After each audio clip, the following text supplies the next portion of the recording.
I'm gonna try it right now to make sure that's good. It's gonna say live in the corner here, but we're not live yet. So let me try it out. Yeah, I just shared my screen and it looked like everything was the same as always. It's very strange. I mean, Right. you know, HC meeting. Yeah, yeah, because it's Kathy's license, but I schedule it under her. As a Yeah. heads up for everybody, so this does work, but we are live right now, so I did not have the option of waiting before we go. So just as a full disclosure for everybody, we're currently live. Then good morning, everyone. If we're live, I just had to go grab a tissue. That's good to know. I guess that we're having a few technical challenges this morning. We'll get started. This is the convening of this gaming commission. And because we're holding this meeting virtually, we need to take our roll call. Good morning, Commissioner O'Brien. Good morning, I'm here. Good morning, Commissioner Hill. Good morning, I'm here. Good morning, Commissioner Skinner. Morning. Good morning, Commissioner Maynard. Good morning, Madam Chair. Thank you. Today is June 1st, everyone. Time to change your calendar. It is public meeting number 457. It's a pretty day, and we have a good long day ahead of us. So thank you, everyone. And we've had a busy week, right? I think we've met Tuesday, Wednesday, Thursday. So, well, yesterday we met to celebrate our people. I want to again extend our congratulations to the recipients of the McHugh Awards, Jacqueline Nett, and the licensing division. We honored them yesterday at a nice staff gathering. So that was a great fun and great celebration of outstanding work by those recipients. The whole team is outstanding. Hard to make a decision, right, commissioners?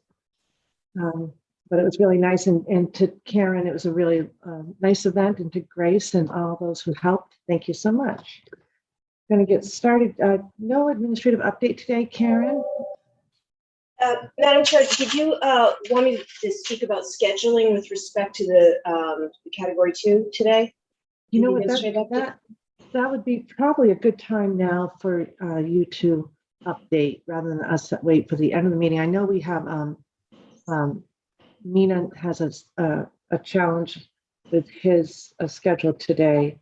I guess we had it switched up. I'm sorry. We had the minutes first. My apologies. That's all right. If we could just hold, we'll Yep. go to the minutes. Okay. I'm sorry. I realized we did have minutes today. Did everybody have a chance to review them? I never got the minutes. I don't know what happened. So I'm going to ask that we not do that today. So if we could bump those and if someone could resend those to me, that would be great. You might have been looking at the least refreshed packet. There was, of course, some text. No, I just looked this morning, and first I've been having issues with my email and attachments disappearing, similar to what Brad was talking about. So I did not get a chance to look at them. So if someone could just separately send those to me and we can put them on for the next meeting, I'd appreciate it. Okay, great. That's fine, right, Commissioner Hill? Of course. Yeah. Okay, all righty. All right, then we will go to the administrative update. Back to you, Karen. Okay, so for the administrative update, I just want to note the scheduling. We have an application for a category 2 sports wagering license for a sports book from Massasoit, the Braden property. And the plan right now is to go forward with the site visits for the commissioners on the 9th and the 10th, and to at least start the review of the process on June 12th, which is a Monday. We have reached out to RSM and GLI. As you may recall, RSM did some background financial work when we did evaluations of other applicants. They'd be able to do that.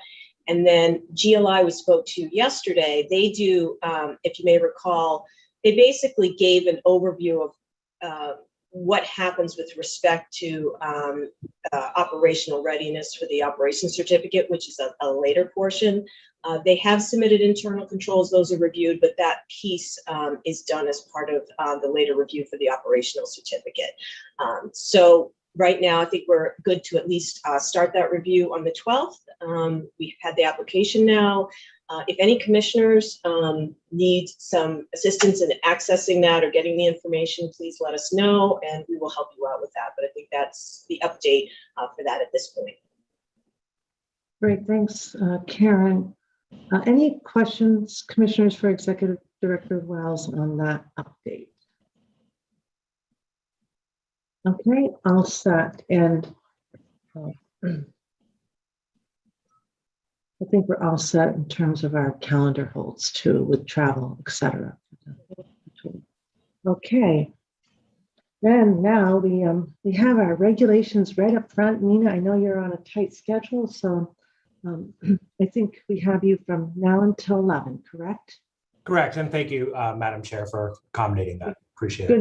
Good morning, and maybe we can get you out early. We'll do our best. Caitlin, I'll let you start off here. Sure. Before we launch into the regs in particular, I want to do two things. One, I want to do a little bit of table setting on sort of where these regs are procedurally, because some of them are in a little bit different posture than normal. And then additionally, Jared Reinheimer from the Attorney General's office is here with us this morning and would like to make a couple of remarks before we speak about the data privacy reg. So again, the table setting. So the first reg that we're going to talk about, 2052 CMR 257, the data privacy reg, this is the first time you're going to see this reg, or the commission is seeing this reg in a meeting. And up to this point, with the regulatory process for sports wagering, the legal department has been recommending that the regulations be adopted by emergency. We're going to take a little bit of a different tact with this one, and we're going to recommend that it go through the regular promulgation process, which means that we would recommend, and the commission can take or leave this recommendation, that the reg be adopted in the ordinary course today, or that the commission vote to move the reg forward in the ordinary course today, which would mean that after the vote today, we will go out, get public comment, review any comments that come in, and evaluate all those comments before a final vote in a few months, 2 to 3 months down the road. And so that will give all the operators, any other interested parties, governmental entities, time to weigh in before the reg is finalized and in effect. The other 4 regs that we're going to talk about today, you've seen several times now. There are 138, 238, 247, and 248. These are sometimes what we think of as some of the core sports wagering regs. They deal with internal controls and other things like that. At the April 24th meeting, we brought these regs back to you for some amendments. As you know, as we've been going through the sports wagering, standing up the process, things change, and we've made little tweaks here and there. And so on the 24th, the commission voted to make some amendments to these 4 regs by emergency, but had us not file them until we could come back today and make potentially a few additional tweaks. And the reason for that, for not filing, is that if we filed the regs after the 24th, they'd be locked up for a few months and we wouldn't be able to make any additional changes. So it's really all procedural. So today we are bringing back 138, 238, 247, and 248 again for a few additional tweaks, mostly related to the data privacy reg. And we will continue to ask that those be adopted by emergency today. We will file them by emergency, assuming they are adopted. We do know that some of the operators have some questions about some of the amendments, and to the extent that any, and we will of course review their comments in the ordinary course. They'll have plenty of time to get comments in, and we'll review them. And to the extent any waivers are needed, we would ask that they just send in those waiver requests and they can be evaluated and looked at right away. So that's where we are procedurally. Any questions on procedure? I guess, can you elaborate a little bit more on why not moving on emergency on these when we've done it on everything else? Mina, do you want to data. take that?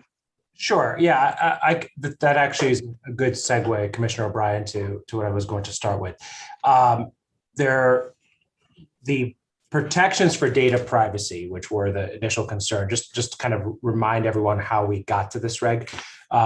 We had included some provisions in 205 CMR 138 and 238 for protection of patron data and including confidential and personally identifiable information. That provides a level of protection that is already in place, has been in place. So we were comfortable with that being in the emergency regs. 257 has been an approach similar to what we did with advertising and a lot of the other regs, but really with advertising was a good analog, where first we surveyed all of the other states to see what they were doing on these issues, tried to take the best of the bunch and kind of fit it within the model and framework you have here. and also had some input from the Attorney General's office, which was helpful. The data privacy regs, as I'll explain when we start going through them, have not just the provisions regarding protection and security of patron data, but also some policy questions that arise about how data is then used by operators. So we wanted to give both the commission and the regulated entities sufficient opportunity to comment, and because there are some meaty issues here, and because we already have the data privacy protections in place, as well as protections against fraudulent use or misuse, and other responsible gaming issues in other regs, felt comfortable that there was enough of the background in place today that these warranted the non-emergency process. Thanks for that. Any other questions on process? Sorry, sorry, any Kathy. questions on that particular point, because that is a little bit of a shift for curious. Right. Sorry, Caitlin. Thank you. All right. If there are no other questions about sort of the status of the regs procedurally, I will turn the mic over to Mr. Reinheimer from the Attorney General's office for a few initial comments. Hi there, and thank you very much for just giving me a few minutes to say a few things. It's very appreciated. Just as a reminder, I'm the chief of the Data Privacy and Security Division at the Attorney General's office. And just wanted to say, thanks to the commission for working with us on this important issue. As Mina mentioned, we've had a few discussions about this particular regulation. I would say that the office really continues to think that strong privacy protections are needed here, and that there's a lot of risks that are associated with the use of consumer data that are worth addressing. And with that in mind, we're really encouraged by this regulation and deeply appreciate the initial approach that's being taken here. And we just hope to continue working with the commission if there's questions or concerns that come up.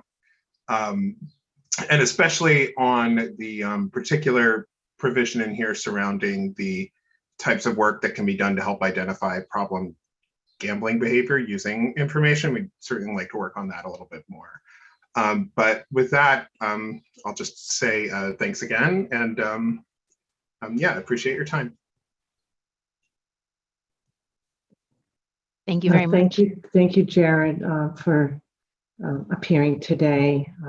We appreciate your kind words, and we will continue working, of course, in cooperation with the Attorney General's office and all invested agencies and entities. We do approach our regulatory process in a very collaborative fashion, and I know that you appreciate this, Jared, that we have been working extensively to get input from members of the public, stakeholders, the operators, the industry, as well as all of those who are experts in the fields of responsible gaming and consumer protections, because that has been our priority. So we are very happy that the Attorney General's office is also joining in that collaborative effort with us. It's so important. So thank you. Thank you. Okay. All right. Any more table setting, Caitlin? I think the table is nearly complete. And so Mina can take it away with the data privacy reg. All right. Thank you, Caitlin. Thank you, Madam Chair. And thank you to the Attorney General's office also. It has been a helpful and collaborative process, as well as, and I just 5 more seconds of table setting in the development of this.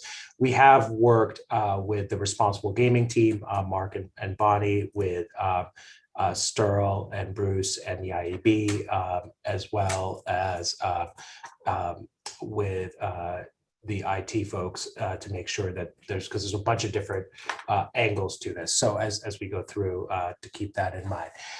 What I'd like to do is do sort of our walkthrough through the reg and talk about what each section does. I'll pause obviously for questions, and please feel free to interrupt me. This starts at the reg itself starts at page 6 of your packet. The very first section is the definitions section. This is a key to a lot of the regulation as well as definitions you'll see in some of the other regs we'll talk about this morning. There are 3 definitions added for the purposes of the data privacy sections. Note that when we come back to the next round of revisions to 202, we will consider whether it's appropriate to include those throughout the 200 series in that form. The first is data breach. The idea is to have a clear definition of data breach that aligns with state statutes for when there is an actual or suspected data breach. And that comes right from Chapter 93H. The next 2 are definitions of confidential information and personally identifiable information. I'll start with the latter one, actually. Personally identifiable information tracks generally personal information that most folks would expect to be protected under other state laws. Name, social security numbers, bank information, sort of the core privacy information. The reason to add confidential information, as we'll get to as we go through the reg, is this really is the category that captures other information that is unique to the user and patron experience on sports wagering platforms. So that includes how often, when, how folks interact with patrons interact with an operator's platform, including things like the identity of what events they bet on, the location from which they're wagering, et cetera. And so that is a broader set. We also made clear that both confidential information and personally identifiable information are not necessarily going to be mutually exclusive. There may be times when they overlap in definition. So we're trying to be as broad and protective as possible. This is broader than just typical data privacy because of the kind of information on the platform. So any questions on the definitions before we move on? Okay. 25702 is really the meat of the regulation, or 02 and 03. 02 sets the standards for data use and retention. First, 257.02.1 provides that an operator may only use both confidential and personally identifiable information as necessary to operate their platform or to comply with laws, including all of your regs and your statutes. So it's essentially putting a standard right up front. There's also a focus in 257.022 on consent for data use. And the consent, as with other things we have set up in the regulations, needs to be clear. It needs to be presented to the patron. And as I believe I've mentioned in context of some of the other 4 regs we're talking about today, it also needs to be separate from the consent provided, so that's not just a part of a lengthy login.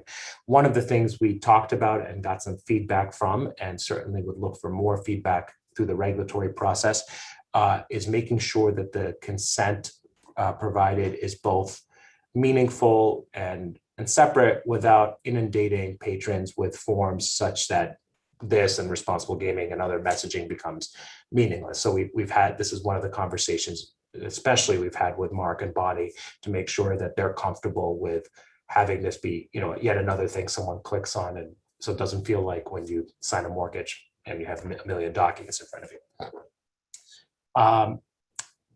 257.023. This is at the heart of what use the confidential information in particular, but also personally identifiable information may be used for with respect to by the patrons, by the operators of patron data. And this is a bit of a crossover with promotional offers and advertising. The approach we are trying to take here, and again, this is one of the issues we would expect feedback on, is to make sure that while operators have an opportunity to tailor the patron experience so that patrons aren't inundated with ads or promotions for things that they don't want or that they may not participate in, that they are not targeted with advertising that may promote or lead to a targeting of sort of indicators of irresponsible gaming or problem gaming behavior. I would think of this as sort of 3 buckets of how to use the data that might come into play. One is if there is a sort of a malicious use, and this is where I mean by targeting, an operator notices within the data or has an algorithm set up, and I'm not suggesting this is happening, or this is the concern would be to go after someone who's chasing losses or consistently turning off some of their responsible gaming controls to get them to bet as much as possible. That kind of behavior we are trying to not allow in this setup. On the other end, same kind of behavior is noticed in the data, and interventions are targeted to help that person get help from responsible gaming sources. We want to make sure in this reg, at least, that nothing we do prevents that, and to the extent we can start moving towards that. I know it's a bigger project we've talked about, but that nothing prevents that in this reg.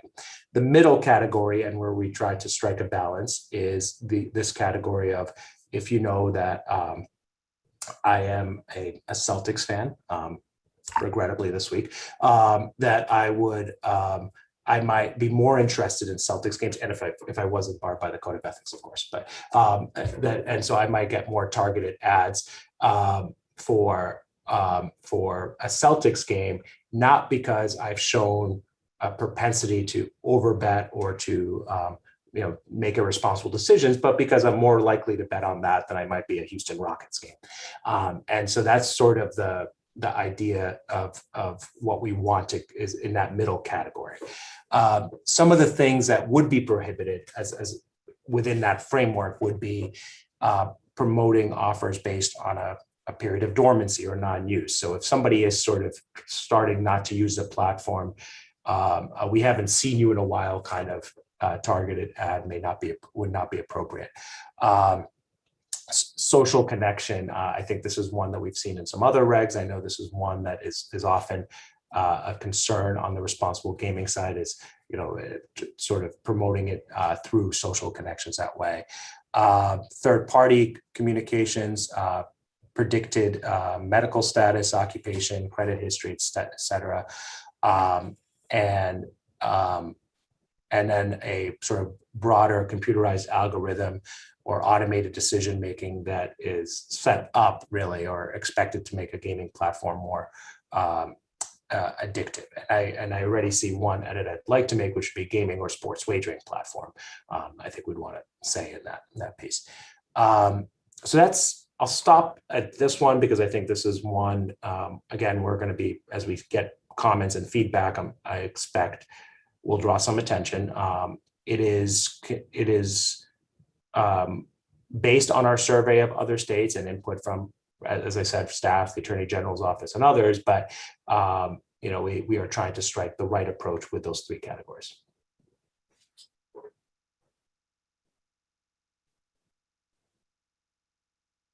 Initial comments or questions? Oh, Matt, you can mute. Any questions on so far? Thanks. Okay, thank you.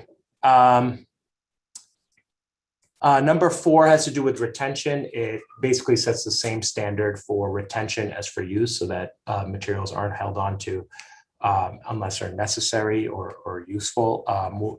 We'll talk later about deletion of data and how these 2 kind of interplay, but that's here as well. And then number 5 is the one, and I think Jared alluded to this. I think this is where we are trying to make sure that not only have we not done anything to prevent positive use of data, but that we have, as this is a new industry, the beginnings of this. So section 5 here requires sports operators to collect and aggregate this kind of data to analyze behavior for purposes of identifying and developing programs and interventions to promote responsible gaming. This is based in part on the New Jersey model that I know that folks have heard about. It's language that we want to work on and continue to work on with Mark and his team. And what we've set up here is providing a report to the commission on a every 6 months basis to sort of figure out what we're seeing in the data, how the data is used. Recall that one of our other regs, which I believe is 138 and 238, also provide for some more data sharing from the operators on how they're using and what they're seeing in data. And so our hope and our expectation is that having this regular reporting and discussion with the commission helps fine tune some of the areas of how this data is used. We want to know more about what can be seen from the data in order to learn how to best use it for good. All right. I'll move on to data sharing, 25703. Data sharing, this gets at when the operator can share data with others. Again, same standard in number 1, only use it when you need, only share it when you need to run your operation or to comply with the law. If you're going to do it, take commercially reasonable measures to ensure the party receiving the data is also complying with this. This is similar in a way to what we've done in the advertising realm of making sure that you are responsible as an operator for your affiliates and business associates and vendors' use of data. And the number 3 in particular is to make sure that if you're sharing with a sports wagering vendor, subcontractor, registrant, that there's a written agreement that has certain protections on the use and retention of data. This is something that in conversation with staff we know was very important to have in here to make sure that there aren't loopholes when data leaves the operator and goes to a third party for legitimate purposes, but still needs to be protected that way. And these particular entities would be within the commission's regulatory reach, so especially important to have that. Number 257.034 requires multi-factor authentication, encryption, et cetera, as sort of a technical standards. And again, these are ones that Katrina and others have looked at as well and weighed in on. I just want to make one quick note because we've talked about multi-factor authentication before and when it can be a little too much for patrons. I just want to be clear that when we use multi-factor authentication in this regulation, it really has to do with at the operator employee or operator vendor employee end. So we felt that was an appropriate level of protection and requirement here. This is not necessarily for the patron experience, it's for the folks who work with the data internally. Mina, excuse me, I'm glad that you brought that up because I know that I think I may have mentioned it or publicly. I'm wondering, are we going to have an opportunity to revisit that issue with respect to multi-factor authentication for the operator better relationship? I know that the Attorney General's office has brought it up, and I think that we've learned a little bit more because right now it's an option for the wagerer, if I remember correctly, as opposed to mandating that the operator require a multi. I think that is correct. I am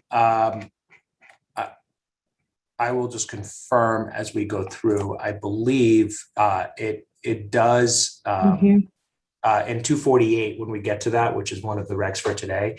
It is in there that the patrons must be given the option to use multi-factor authentication is where it's left. We weren't proposing any changes for today, but I can draw the attention to that portion of the reg when we get to it, if you'd like. Okay, great.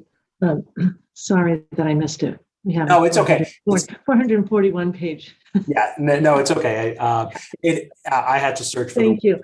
I saw it last night here and didn't pick it up in the other, so thank you. Well, and I will say it's still an option for the patron, not a requirement. Right. I think that's where Right. we last time. So. And I'm not sure if we would shift, but I know that it's been brought up by the Attorney General's office, and I think it's been brought up even on some of our own internal discussions as to whether it should be Correct. Yeah. enhanced. Okay, thank you.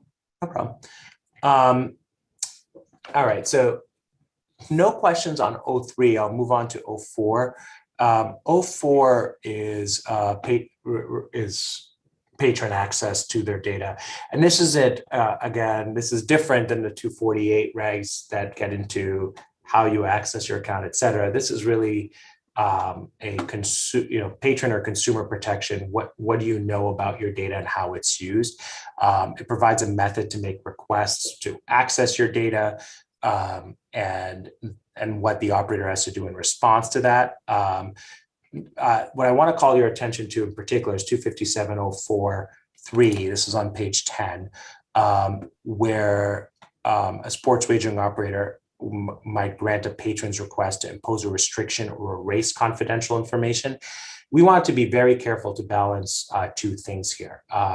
And this starts at 3 and 4 of subsections 3 and 4, excuse me. A patron might have a legitimate desire to make sure that their information that's on a patron server that they no longer want there is deleted, is removed, so that if there is a data breach or a malicious attack on the operator's system, that their data doesn't go anywhere. On the other hand, we also want to make sure that for the hopefully very small subset of folks who might be misusing platforms or engaging in fraudulent activity, inappropriate activity, or have been the target of a larger scheme of inappropriate activity by an operator or vendor or someone else, that the commission, the IEB, law enforcement generally has an ability to access the information it needs to properly investigate. So we don't want rushed erasure of data that we might need later. So the idea of 3 and 4 is to allow the request to happen, to put in some ability or some requirements really for the operator to flag that there is no legal interest in preserving the data or in the form that it's in, et cetera. And then if you get to 4, and this was again in conversation with staff, the suggestion was to make sure that there is always a backup of data, so that there is always a way, even if it's no longer connected to networks that may then be reachable by others, that if then an operator is investigated or an investigation is necessary by the operator to resolve an issue, that the data is not lost forever. So that's the balance we're trying to strike in 3 and 4. This is obviously a somewhat technical portion of the reg, where we would look for feedback from folks who deal with this on a regular basis, but our internal staff, I think, helped us come to this balance. And I see Sterl came on. I don't know, Sterl, you want to add anything to that? No, or okay. Great. I will move on to 257.05 in that case. This is a supplement to the internal controls piece. Data program responsibilities. An operator must have a data program. And essentially, this is one of those times where we're reminding the operator to have a program and policies in place to do the things it's required to do in the rest of the reg. So not a whole lot different, but also to have internal discipline measures that make sure that employees of an operator or vendor understand how seriously the commission and the operators take the data privacy.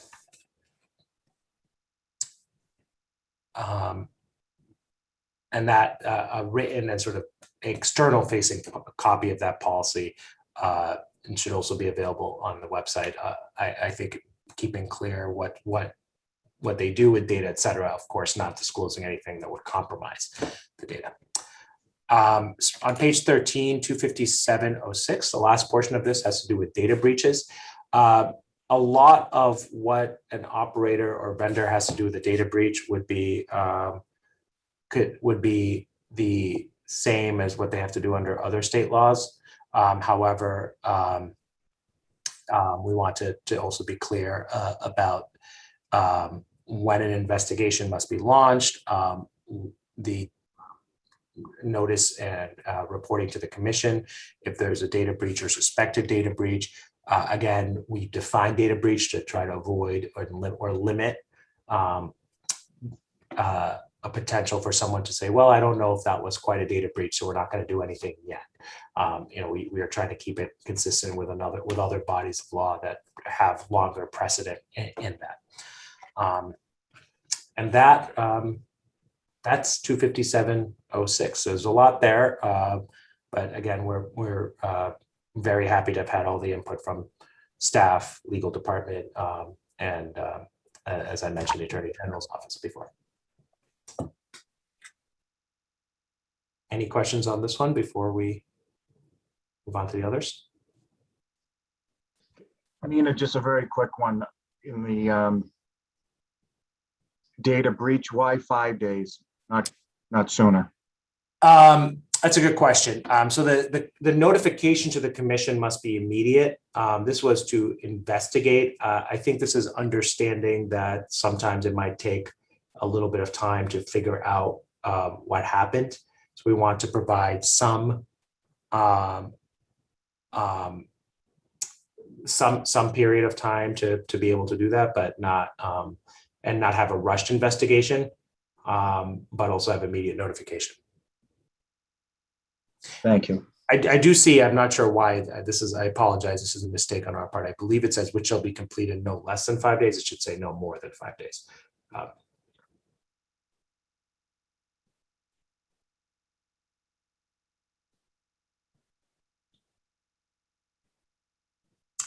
Okay.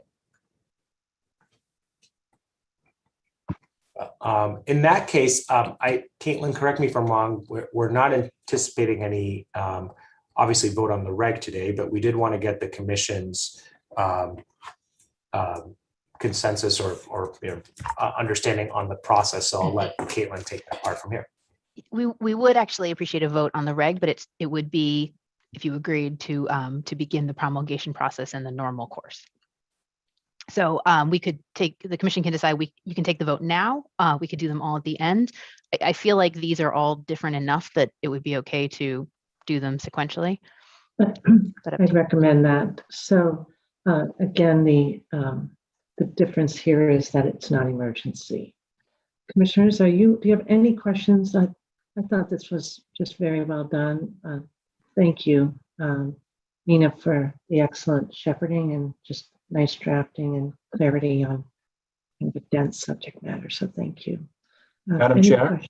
Yes, Commissioner Hill.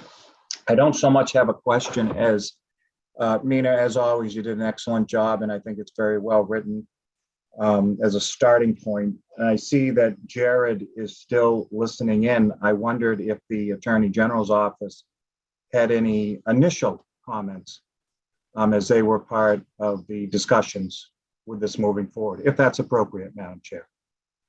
Certainly.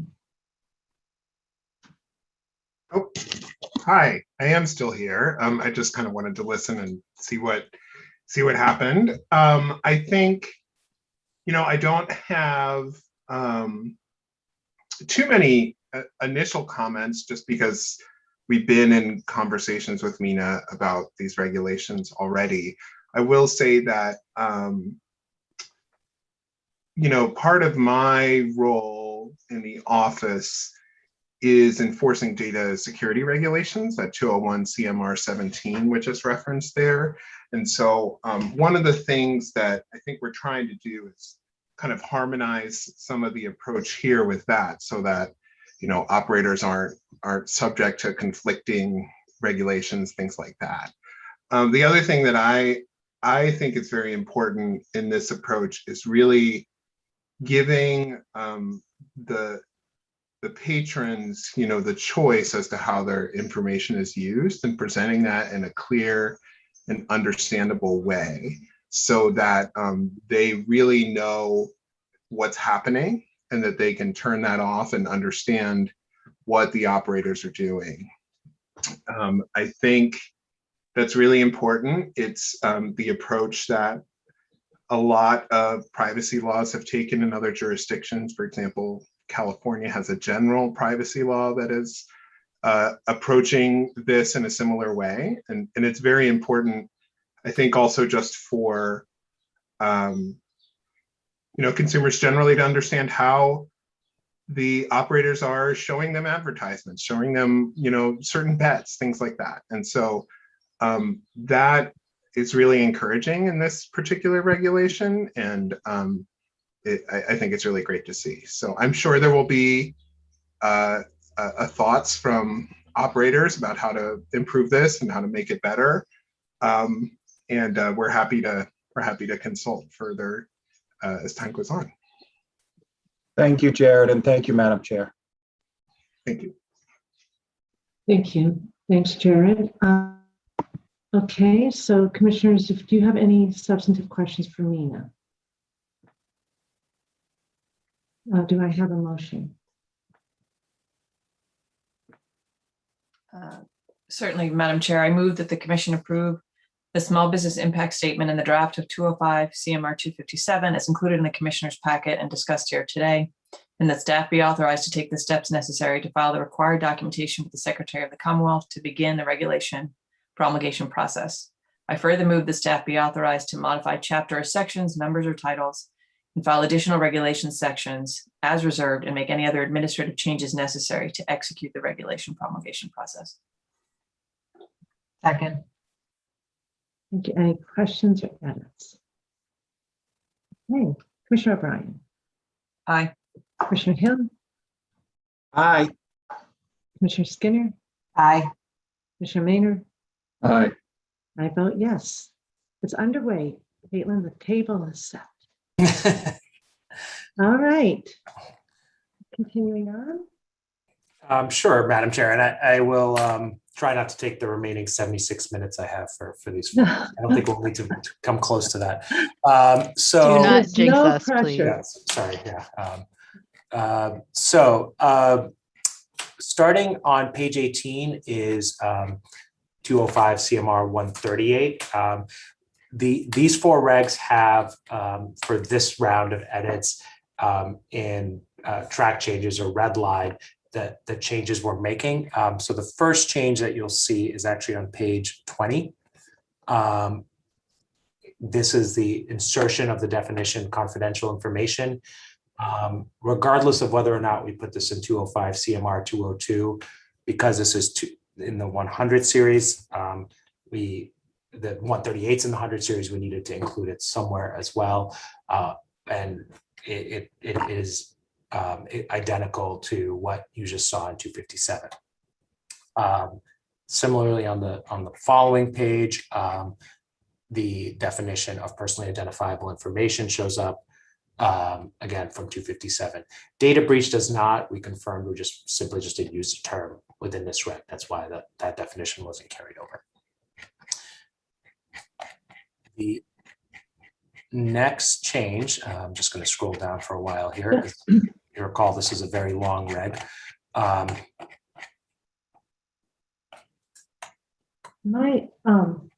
catching up here for a second. Nina, Sure. My apologies. I had a shift. My apologies. Just No problem. something. Just if I could catch up. Yeah. Let me try again. I've just got a loading problem here. My apologies, Oh, everyone. no problem at all on my end. Okay, thank you. Okay.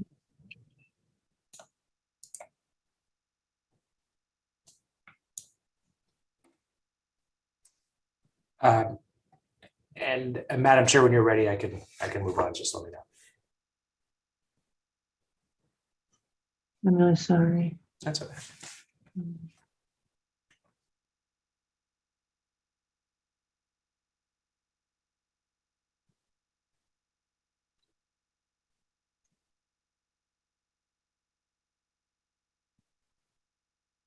That's funny.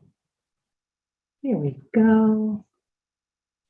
Okay, and Grace, I know that the packet I'm looking at might be slightly different. Oh, no, that's. Let's see. Yeah, some of the, there was due to the size of the packet, the Outlook server wasn't updating, wasn't able to update the packet. So there was a new one circulated this morning to the whole team, which I think would only affect page numbers.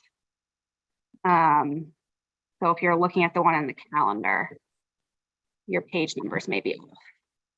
Thank you. I think what happened is I've got a little connectivity issue going on here with this. So I don't want to hold up everybody. Bear with me if I'm scrolling, but I'm listening, okay? Thank you so much. Sure. And Madam Chair, if it's preferable, given that, I'm happy to do a screen share for these minutes. Oh, okay. Thank you. I'll give it one more try. Thank you very much. Go right ahead, Nina. Go right ahead. I'll be listening. Listening. So 138, the only other changes we've made to 138 for today are actually all the way at the end. It's on page 96 in the version of the packet that I have, at least. And they're fairly simple changes to add the term confidential information in a few places. This is a provision that I mentioned, that's sort of the basic data security and privacy that we had before. I think in response to Commissioner O'Brien's question earlier, I had referenced this. We also, I misspoke earlier. We did use the term data breach once with reference back to 257. So that will be, so that's just to align terms. So really no substantive changes, just to do that. We did add at the very end that any required notification, this should not only be to the commission, but anybody else that's required, which may be the OCABR at the Attorney General's office or others, including the consumers themselves. So that is it for 138. Nina, Yes. 13807, there looks like something funky is going on there. I don't know if there was a proposed change or not, but I have two red boxes. Yes. I know exactly what you're speaking about, Commissioner Skinner. That is something we can't seem to get out of the document. It has to do with the fact that this, I believe, if I'm not mistaken, and this has to do with the size of plans or the scale of plans. So it uses a, let me just go to it here. Sorry, I didn't capture the page number for No, you. it's okay. I have it. It's page 29. Yes, that's what it is. It has to do with the scaling of plans. And for some reason, when this gets turned into a PDF, the terms 1/8 get put into this weird font, but it's simply just saying 1/8 scale. Okay.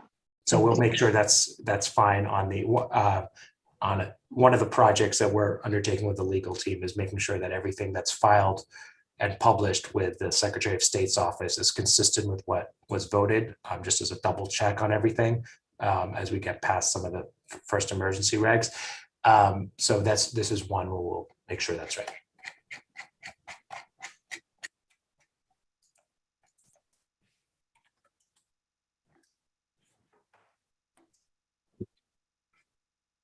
Okay. I'm still struggling a little bit with my pagination issue, guys. So where are we right now? Mary Ellen, yeah, here.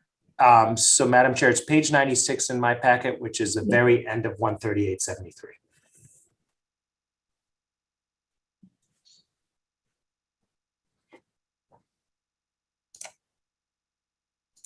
That pagination, Madam Chair, seems to be consistent with the Yeah, I'm just attachment in the calendar invite. Yeah, thank you so much. I'm just catching up. It is now fully loading for me, and I have the pagination now appears for me. That was my big issue. So thank you so much. What we have is the internal pagination. And in terms of any questions on what Mina just went through? Not hearing any, Mina. So in terms of action, So I think this one is ready for a vote. Caitlin, Agreed. And I am ready to make a motion, Madam Chair, when you are ready for me to give it. great, thank you. Go right ahead, Commissioner Hill. Madam Chair, I move that the commission approve the small business impact statement in the draft 205 CMR 138 as included in the commissioner's packet and discussed here today. I further move that staff be authorized to take the steps necessary to file the required documentation with the Secretary of the Commonwealth by emergency and thereafter to begin the regulation promulgation process.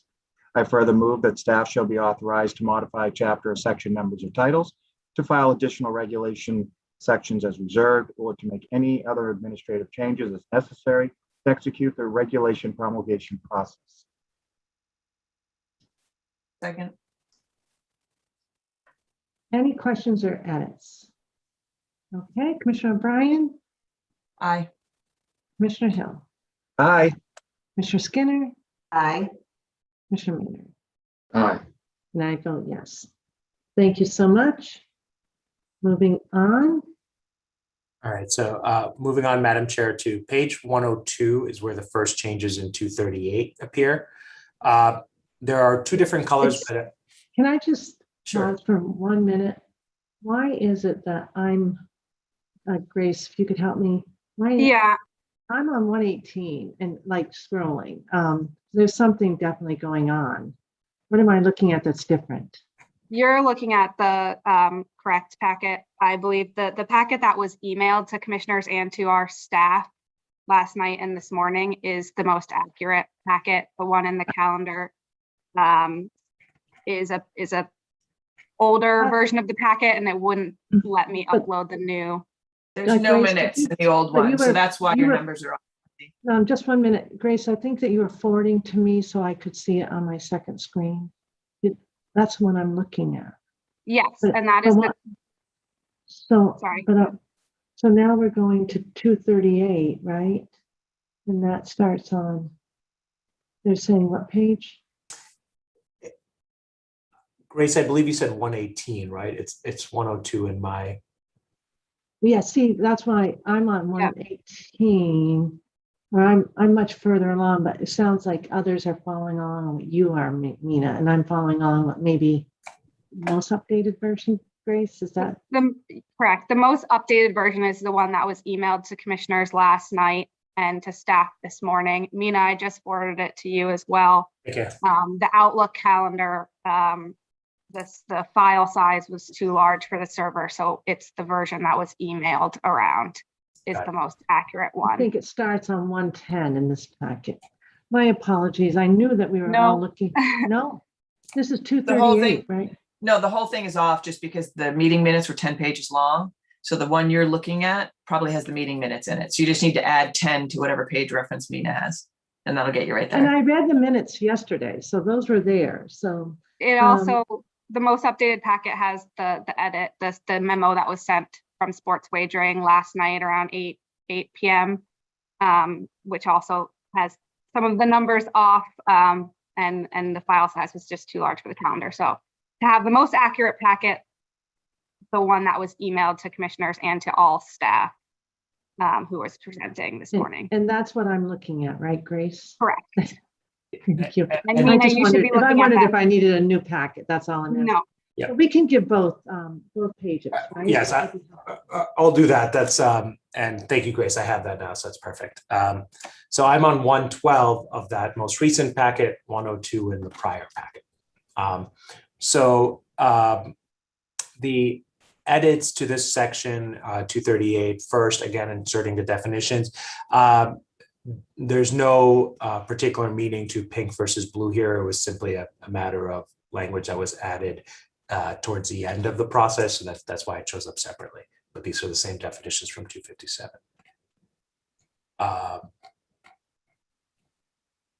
And then we go down to page 116/106. That is a change with respect to the internal controls. The slight tweaks, obviously inserting, we did not have a number before for 257. It was 2XX, it's now 257. The slight cleanup to the paragraph that I believe we talked about before regarding use of data by an operator to minimize irresponsible gaming, and so slight tweaks suggested in the process and in discussions with staff.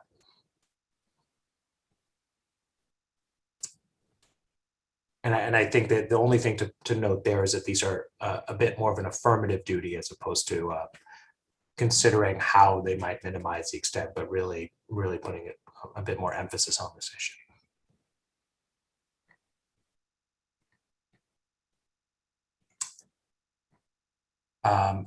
I won't go through every one of the changes, but starting on page 120, 110/110, simply just inserting confidential information and reorienting which one goes first in the packet, just for consistency. Those are really more not really substantive edits there.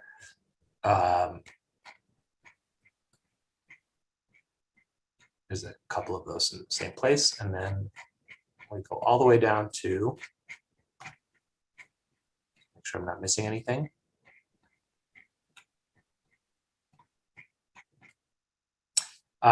Page 139, presumably also 129 in the others. Let me double check.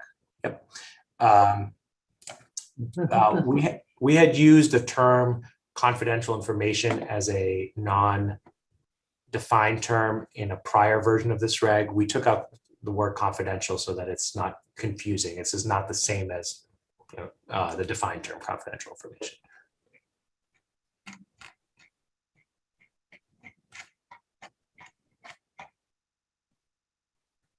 Again, on page 146, just inserting the correct references, using the defined terms. Same on page 147, except at the bottom of 147 there is a substantive edit. This is the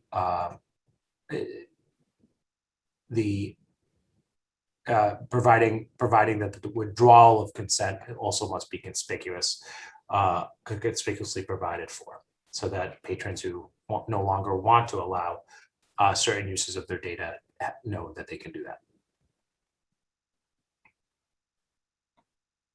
This provision, which kicks over up to 148, also provides that withdrawal of consent, you only ask once. It's this isn't are you sure? Do you really want to stop using your data kind of checkboxes. And that, I believe, takes us up to page 150/140 for the end of the reg. I think we're all set. That's all I have on this one. Any questions from Mina? And thank you. That was the solve the mystery. Thank you very much. Commissioners, any questions? Not, do we have a motion on this? This is 238, correct? Yep. I move that the commission approve the small business impact statement and the draft of 205 CMR 238 as included in the commissioner's packet and discussed here today. I've moved the staff be authorized to take the steps necessary to file the required documentation with the Secretary of the Commonwealth by emergency and thereafter to begin the regulation promulgation process. I further move the staff be authorized to modify chapter, section, numbers, or titles, to file additional regulation sections as reserved, or to make any other administrative changes necessary to execute the regulation promulgation process.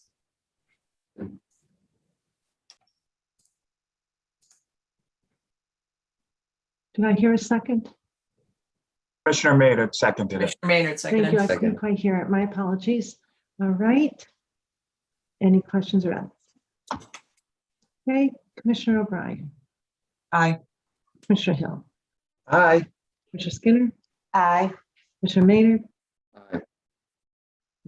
and I vote yes, 5-0. Right. Thank you, Madam Chair. With that, I'll take it to 247, which starts on page 153 in the updated packet, 143 in the other packet. This is uniform standards of sports wagering.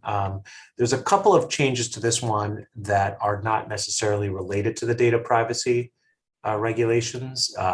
Starting on page, this is the top of page 156, which is 247.03. This formally read, this is a process for petitioning for an event or category to be a permissible, to be in the catalog.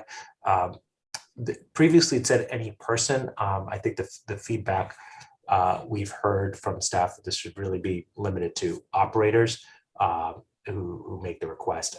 Previously, if you look a little bit further down, there's also a change to the sports wagering operator sponsoring the petition was always somebody that had to be included. But now, since it's coming from the operators themselves, is the proposal, only the operators themselves, we made that change. We think this is appropriate because if no operator wants to sponsor an event, the commission shouldn't be going through a process just to, or provide wagers on the event. The commission may not need to go through the process of reviewing it.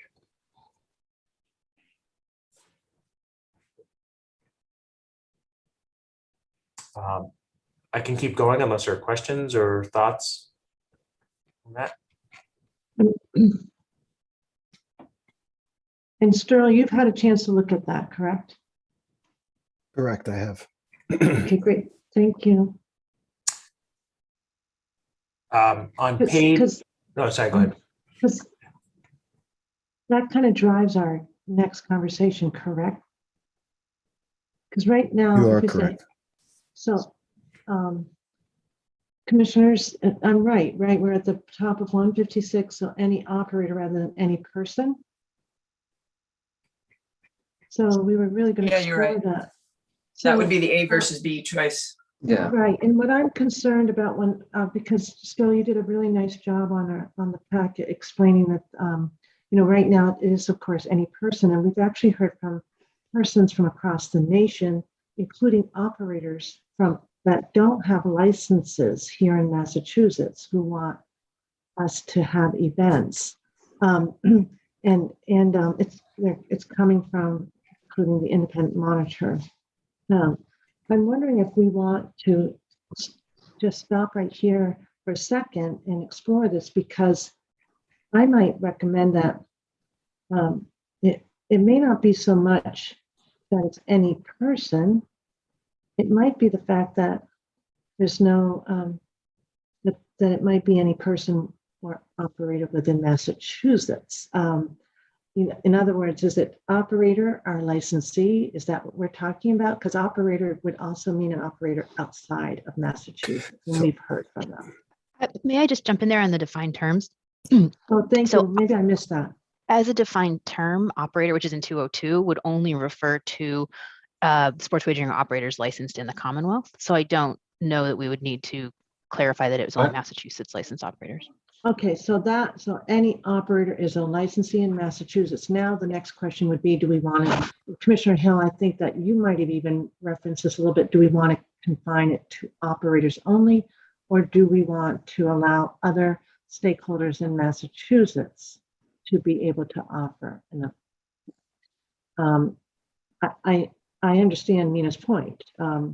If none of the operators want to offer it, do we go through all that work, right? And it never gets put on the catalog. I just thought we should pause right during this. Commissioner Maynard, are you leaning, or Commissioner Hill? I don't know who's went first. My apologies. I think Commissioner Hill, he breathed while I was leaning, so you have to make that choice, Madam Chair. Okay, Commissioner Hill, alphabetical order. So just, Mina, is there a way where, so if I'm a consumer and there's a sporting event that I want to bet on, I can't bet on it. And you just explained to me, well, maybe we go through a whole process and the operator doesn't really want to offer it. Is there a way that we can put language where the consumer goes to an operator to request it? Do you know what I'm saying? Certainly. So I think Because Commissioner I do Hill, think a consumer should be able to have some right. type of, if they want it, they should be able to ask for it. Now, whether they get it or not is a different thing. I certainly understand that point. I don't think you need regulatory language for that. Certainly, a consumer could go to the operator, and as a public entity, yes, a consumer could always write to the commission or copy of the commission if they're not feeling like they're being heard by operators, and make that request. And so that could come in through your normal public submissions, public comments that come in, and certainly when you post an agenda about a particular catalog or an event's coming up. And that gives the commission in your regular check-ins, and I know this is a process, I believe prior meeting, I recall that Director Wells was talking about how the check-ins might work with operators. You could ask, why aren't these events being offered, or are they offered? So I think that's how you would address it. Doing it that way, I think, avoids having a process where there's sort of additional reporting necessary, or for something that may not rise to the level of a very formal request, or where the operator declined to do it because they've read the rules more closely and know that it's not allowed in the Commonwealth, or there's a reason not to do it that they can't disclose. Rather than having that always come up as a public process, it leaves both the commission, the operator, well, all three, commission, the operator, and the consumer, the ability to make that advocacy and let that come up through the normal course. Commissioner Maynard? Commissioner Hill really got to the right of the heart of the question, right, that I had, which was, how can we ensure that patrons are also being heard in this process?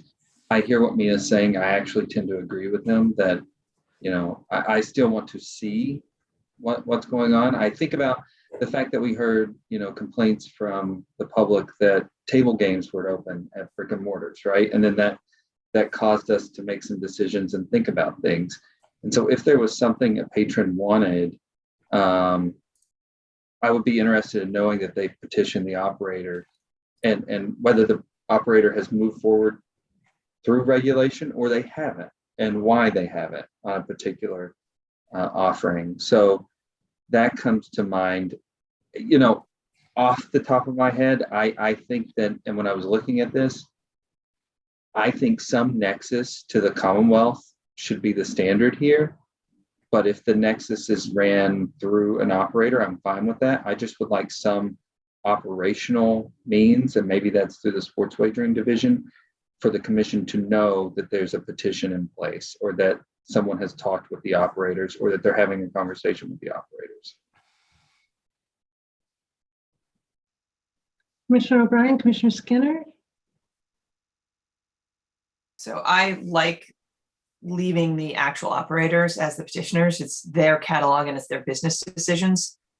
You raised the comment about the table games, and that came up, by basically people writing to the commission and saying, we want them to open more table games. So it seems to me there is an avenue already, if we change it to operators, that if they reach out and they don't get a response, they can reach out to the sports wagering division and to us as a body, and then we can query the operators. My concern is people coming in that have not, or don't get traction for a reason with the operators, and us having to spend time, and the staff having to spend time adjudicating something that the operators have no intention of offering or wanting to offer. So it seems to me like restricting the actual petition to operators is okay. And I think the appropriate way to do it for everyone involved. They do have an avenue to do it, whether there's something on the website that says, you feel free to put whatever you want. If they want to specifically flag that, you can point out to us that you're looking for, something to be bet on in the catalog, that's fine.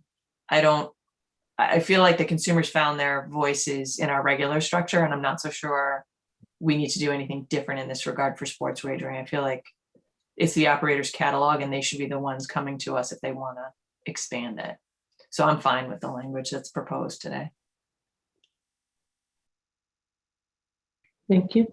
Commissioner Skinner? I'm pretty much aligned with Commissioner O'Brien. I am fine with the language as proposed today in the regulation. I think my colleagues have the consumer perspective covered in terms of the concerns there. But I think, as Commissioner O'Brien pointed out, there is a way, although not prescribed by this regulation, for consumers to get any concerns about a sport not being offered in the catalog to the commission's attention. Thanks, I agree with that. And I also think that our licensees, they want to be competitive. They want to, with the illegal market, with each other, they want to offer a rich array of events in their catalog, and they also are really the watchdogs for integrity. They only want to put on their catalog events that they can assure that there will be proper integrity and no challenges with respect to the events itself. So I like, for efficiency purposes, limiting it to Massachusetts sports wagering operators. And I agree with everyone that, our Massachusetts residents and stakeholders here come up with great ideas. And if they can contact our sports wagering division and say, this is our great idea, can you forward it to the operators if they're not getting any traction, to Commissioner Maynard's point. And if they still don't, then we can bring it forward publicly. So that's more like a policy thing, that our notice thing that our communications department can work with the sports wagering division on. So as written, this will now inform our next decision. We've taken care of that discussion on Mina's limited time. Thank you, Mina. But it was an important point to pause on. Okay, should we continue then? Are we all set, commissioners? I actually want to make one more point to that point. Sure. And I'm agreeing totally, but I just want to get this thought out there so it's out in the conversation. If, for example, an operator was offering men's polo but not women's polo, I think the commission should have an avenue to know about that, and that's really what's sitting on my mind. So just want to put that out there for public consumption. Okay. Makes sense. Anything else? Commissioner Skinner, you all set? Commissioner O'Brien, all set? Commissioner Hill, okay. Commissioner Maynard, all set? All right, Amina, we can, it's an important policy decision. Thanks. Thank you. Page 158, very small change, just a typographical one. I think it was intended to say wager, not wagers. And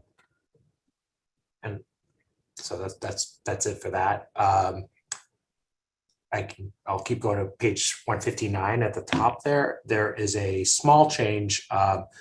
This was a provision that we had added, anticipating, I think, comments from the players associations. We then got the actual, written some comments, and this change, I believe, is simply adjusting to be closer to the language that they had suggested. So it's simply that change. I think we actually talked about this change last time, but it wasn't reflected in the packet last time. Then at the top of page 160, there's a new provision added here. This was, in our view, and I think the external and internal legal team's view, something that was already implicitly true in the regs, but we wanted to make explicit that the commission also has the ability to limit or restrict sports wagering on its own initiative without a request. we want to make sure that it was clear that if you saw something before one of the entities in the prior section asked for a restriction, you could go through the process on your own. Now, of course, you'd still have to go through that process and wouldn't for dealing with it, but you just that for instance, if there's an emergency, if there's something that came up, not through that formal initiative process. That's why we want to put that in here. Can I pause for a second to Commissioner Maynard's point? And I'm not sure where I stand on it, but if I'm hearing Commissioner Maynard, is it also true that we could require an offering or no? I think this provision certainly wouldn't go that far. And I think that the challenge with that, of course, is as was mentioned in the prior conversation, is ultimately a business decision. If if an operator didn't want to allow bets on the NBA finals, that obviously that would be an odd choice from a business standpoint, but that is a business choice they can make. I would say the commission's real authority in that regard is more in the sense of investigation and questioning of why aren't you allowing women's sports, or why aren't you offering women's sports at the same rate as men's sports? So I understand why it can't be in the regulation, but we have the ability to ask questions. Commissioner Maynard, correct? You're all right with that? Because I think the commission has a bully pulpit, and so whether it's in the regulation or not, and I just want to that's when I was thinking about the consumer, and I think Commissioner Hill was thinking the same thing. I want to make sure that no one's being treated unfairly too, right? It's not just the business decision aspect. It's making sure that the offerings are fair too. Right. Thank you. So, and also to follow up on that, Commissioner Maynard, because I thought about what you were saying in terms of if the explanation we get back is the integrity is not the same on the women's side versus the men's side, et cetera, that might be a valid business reason. But that might be something where we use our voice to make sure that it rises to the level of being, competitive with the men. Thank you. Thank you, Madam Chair. Page 166 is the next change. This is a more of a cross-reference one and using the defined term personally identifiable information. For now, we've added in as defined in 205 CMR 257. Again, if and when we update 202, that won't be necessary, but for now it is. It's just a simple, it's the only time that term appears in this particular reg, I believe. Page 168, this was a discussion I believe we had last time. We wanted to, this was a comment that came in the public comments on the advertising regs actually initially from the Attorney General's office. And I think we talked about this and then we were asked to go back and kind of make sure we understand the rationale behind it. This is the thinking on this from a consumer protection standpoint is that if you have offers that take a long time to be redeemed, it may require someone to keep their account open for a long time, even after they no longer really want to. And that longer period has a concern for both responsible gaming and a kind of consumer protection angle. So we have suggested going down to the 30 days from 90, but also clarifying the language a bit that the point is redeeming the offer, not necessarily winning or the bet. So this shouldn't affect, for instance, a longer term bet on, say, at the beginning of the football season, you pick the Patriots to win the Super Bowl. That's not the same as you're made an offer where you have to keep the account open for X period of time in order to get it. And this addresses that latter situation and limits a time period that one would have to sort of continue to be a patron in order to redeem an offer.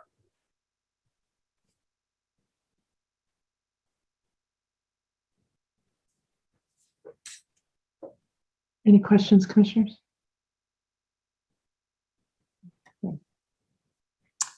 I believe that is it for 247.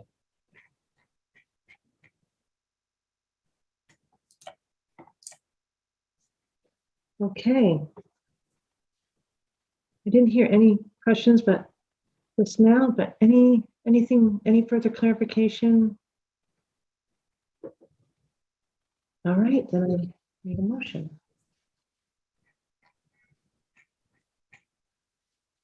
If we're going to move forward. Madam Chair, I move that the commission approve the small business impact statement and the draft 205 CMR 247 as included in the commissioner's packet and discussed here today. I move that staff be authorized to take the steps necessary to file the required documentation with the Secretary of the Commonwealth by emergency and thereafter to begin the regulation promulgation process. I further move that staff shall be authorized to modify chapter or section numbers or titles to file additional regulation sections as reserved, or to make any other administrative changes as necessary to execute the regulation promulgation process. Second. Thank you. Any questions or edits on that motion? All right. Commissioner O'Brien, Aye. Commissioner Hill, Aye. Commissioner Skinner, Aye. Commissioner Maynard. Aye. And I vote yes, 5-0. That was an authoritative aye, Brad. Yeah, I think kind of certain punch to it. The other day, Commissioner Hill had the additional visitor of a bird, which that will be a favorite of mine, Commissioner Hill. Right into the screen door today. I've been watching very carefully. My dog is at the bottom of it, looking up every few minutes, saying what's going on in the wild kingdoms of Ipswich's backyard of the Hill clan. Guarding against it. All right. So All right. moving on then, Mina, right? Yeah, we're to the last one, and this is there are fairly limited changes to 248. The first one's on page 174, and this is really the kind of change that is most of the changes here in 248 are inserting a cross section in 174, then if you go down to page 176, again cross reference and a definition there. Similar thing on 177.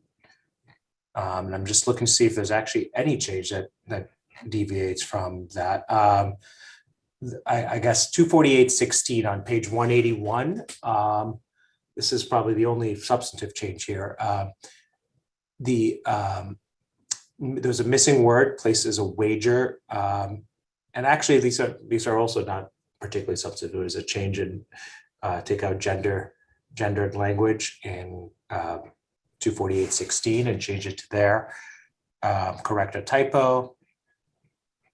And I believe that's it. So nothing other than those typographical pieces. This is the one that would address the multi. Yes, I'm sorry. Yes, I did promise to tell you where that was when we got to it. So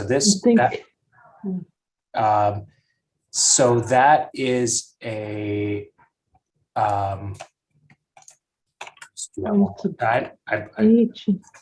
I can give you the page there.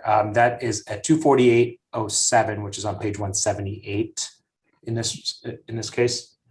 Thanks. This already had the language 248.07.3. Patrons must be given the option to use multi-factor authentication. And then they're required to use multi-factor authentication to unlock an account that's been locked out. So commissioners, this may not been teed up for a full discussion today. We may not want to explore that. I just thought I would raise it. Should we leave as is with the option? We certainly discussed that thoroughly when we assessed each application. Would you like more information? Because right now, Caitlin, we vote on this, it's frozen, right? I never know the regulatory process. Yes. Well, once the vote happens today and we file, it's then essentially frozen for 2 to 3 months as it goes through the process. Right. So, over the next 2 to 3 months, if we want to explore any further information on whether it should be a mandate and what other states do that. And then if there are other implications that would make it favorable with respect to data security, et cetera, for other reasons. I thought I should raise it today briefly. What do you think, commissioners?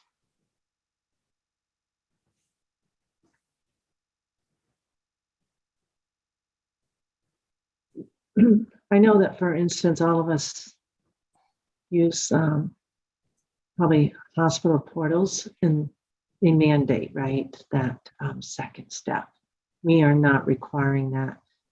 There's some notion that that might be an additional step for KYC purposes to ensure that underage or ineligible wagers can't access it. There's also, from I think the business point of view, additional friction that they may not love, but they all offer that option, because we did require the option to be offered. The difference would be, do we mandate it? And I don't know if this is the right juncture to discuss this. We may not have enough information. Commissioner O'Brien. Oh, I was curious, and I'm Jared's probably not on here anymore, but did the AG's office opine on this in terms of data privacy protections? And I don't know if Jared is still here, but my recollection is that we had the conversation about leaving it at this stage and at least be offered in all cases. I do recall that they opined on it being a good idea for within the operator's realm for themselves. I think one thing, as we take comments in the normal course on 257, that we have given some thought to is whether the commission may want to ask for sort of particular feedback, and this could also be in 257 and then re-add it here. So you may want to just simply invite that, whether it's through a formal discussion with responsible gaming advocates and operators, or others who might comment. I certainly would invite more input on that. Okay.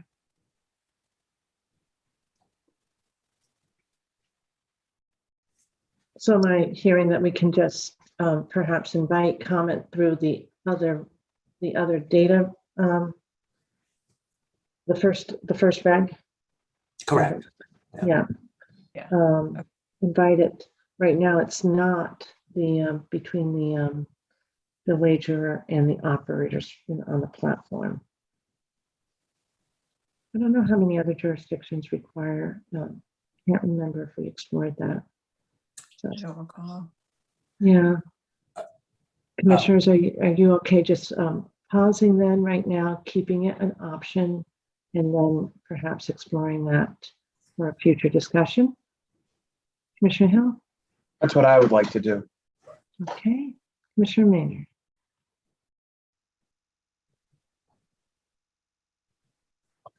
That works for me. Commissioner O'Brien? Yeah, I mean, I see that there will probably be business reasons why they don't want to do it, and in easy access, I think it's a good idea. But hearing Mina say that there is an avenue to not have to wait 2-3 months, where if we decide and the feedback is do it, there is another avenue for doing it faster than 2 to 3 months, then I'm comfortable moving with this language and then looking at the data privacy one if we want to move faster. Commissioner Skinner?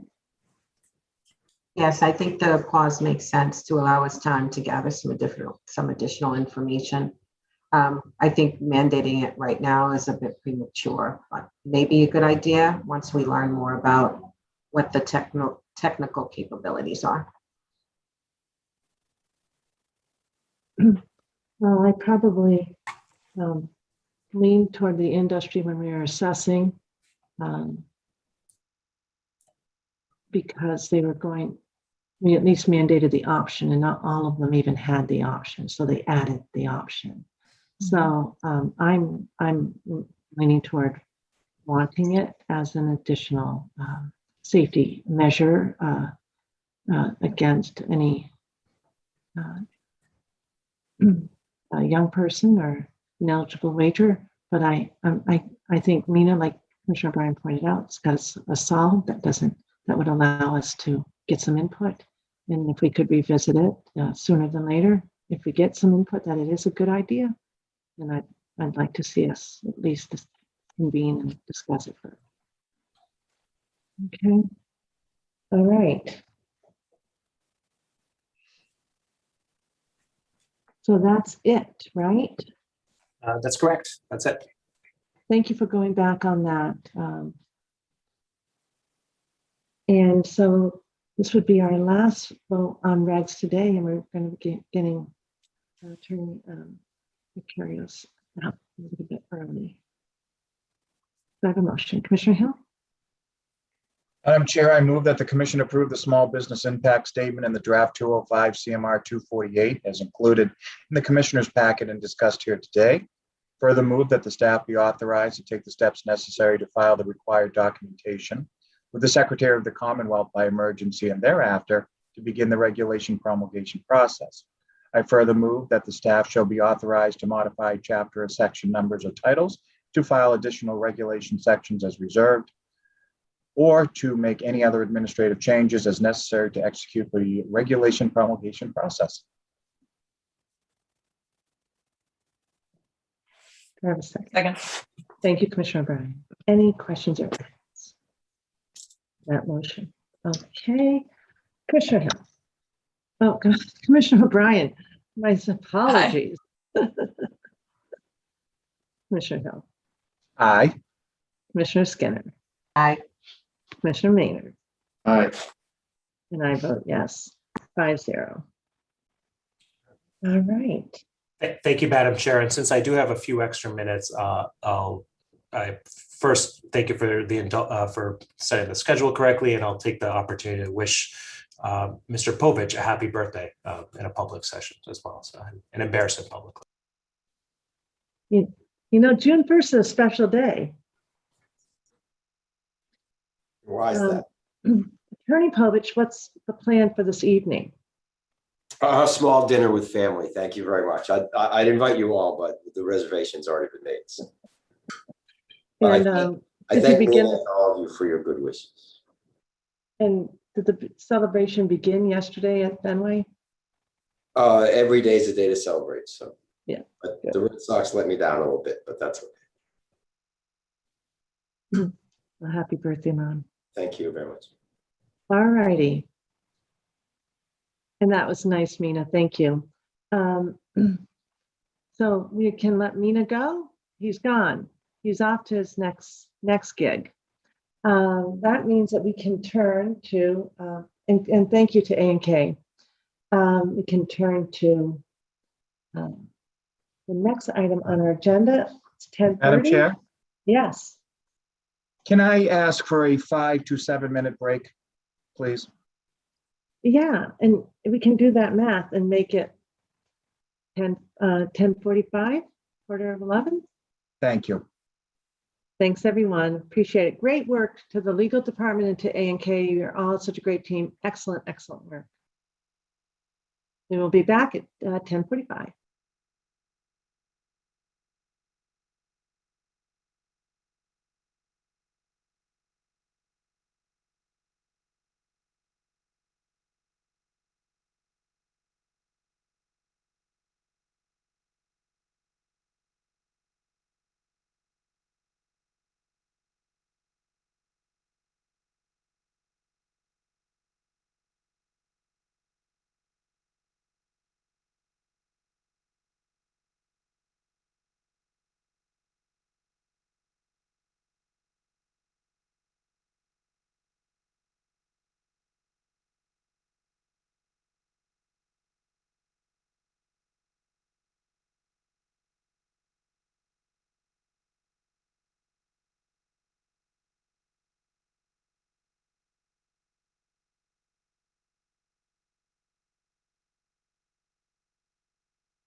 I think we're all set.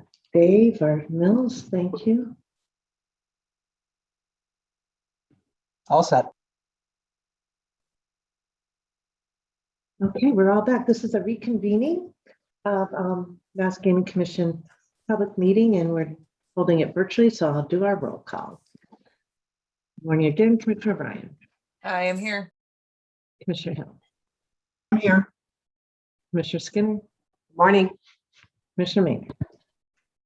Here. Great, and I will turn then. I believe we can turn to now item 5 on our agenda, and turning to directly to our sports wagering operations manager, Stowe Carpenter. I think Director Band is out today. Good morning. He is taking a couple of days off to recharge. Good morning. And spend a little family time. I think he's got some special grandchildren. He does. Good morning, Madam Chair and Commissioners. What we're presenting today is a form that was just decided that we would be partitioning for new approved sporting events and wagers in the Commonwealth. The form, which is referred to in the packet on page 187 or 177, depending on your version, is Form A, which we Steve O'Toole took a vote. Join the meeting. We took a vote and we determined that we would have any operator in the Commonwealth be the ones applying for new wagers and new sporting events in the Commonwealth. Form A is starts on page 187 and is a 4-page long form. It's a fillable form in which all of the operators can add as many and encouraged to add as many documents as they want, as much information as can be requested, or to also determine a decision by the commission. These forms will be used by the sports wagering department to set up a memo type presentation to the commissioners for approval. Going forward, once we receive them, they will be scheduled for the next commission meeting available, and we will summarize and also attach all forms for view by the commissioners. The form that we used mirrors the regulation as written. We made it a point to have one of the last sections highlight that the operator has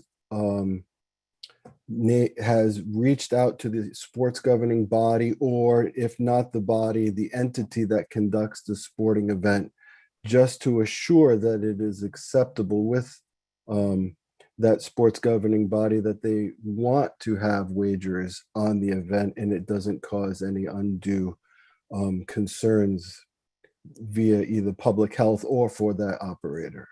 I'm sorry, that governing body, not the operator. I'll stop here and ask if anyone has any questions on the form. Commissioners? I do. If Commissioner O'Brien? I do. So Sterl, thank you for the form. The page 3, I think it is, which is either 179 or 189 of the packet.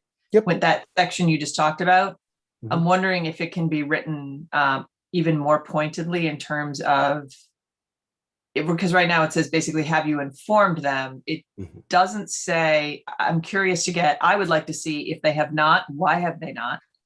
And what's the response? So it doesn't require them in this writing to give us what their response was, just, yes, I told them. And I'm Commissioner probably O'Brien, looking. do you mind, I'm so sorry. Do you mind saying where it is again, please? Yeah, it's on page 3 of the form that he's talking about, and it's 179 or I believe 189, depending on which version. Thank you. Okay.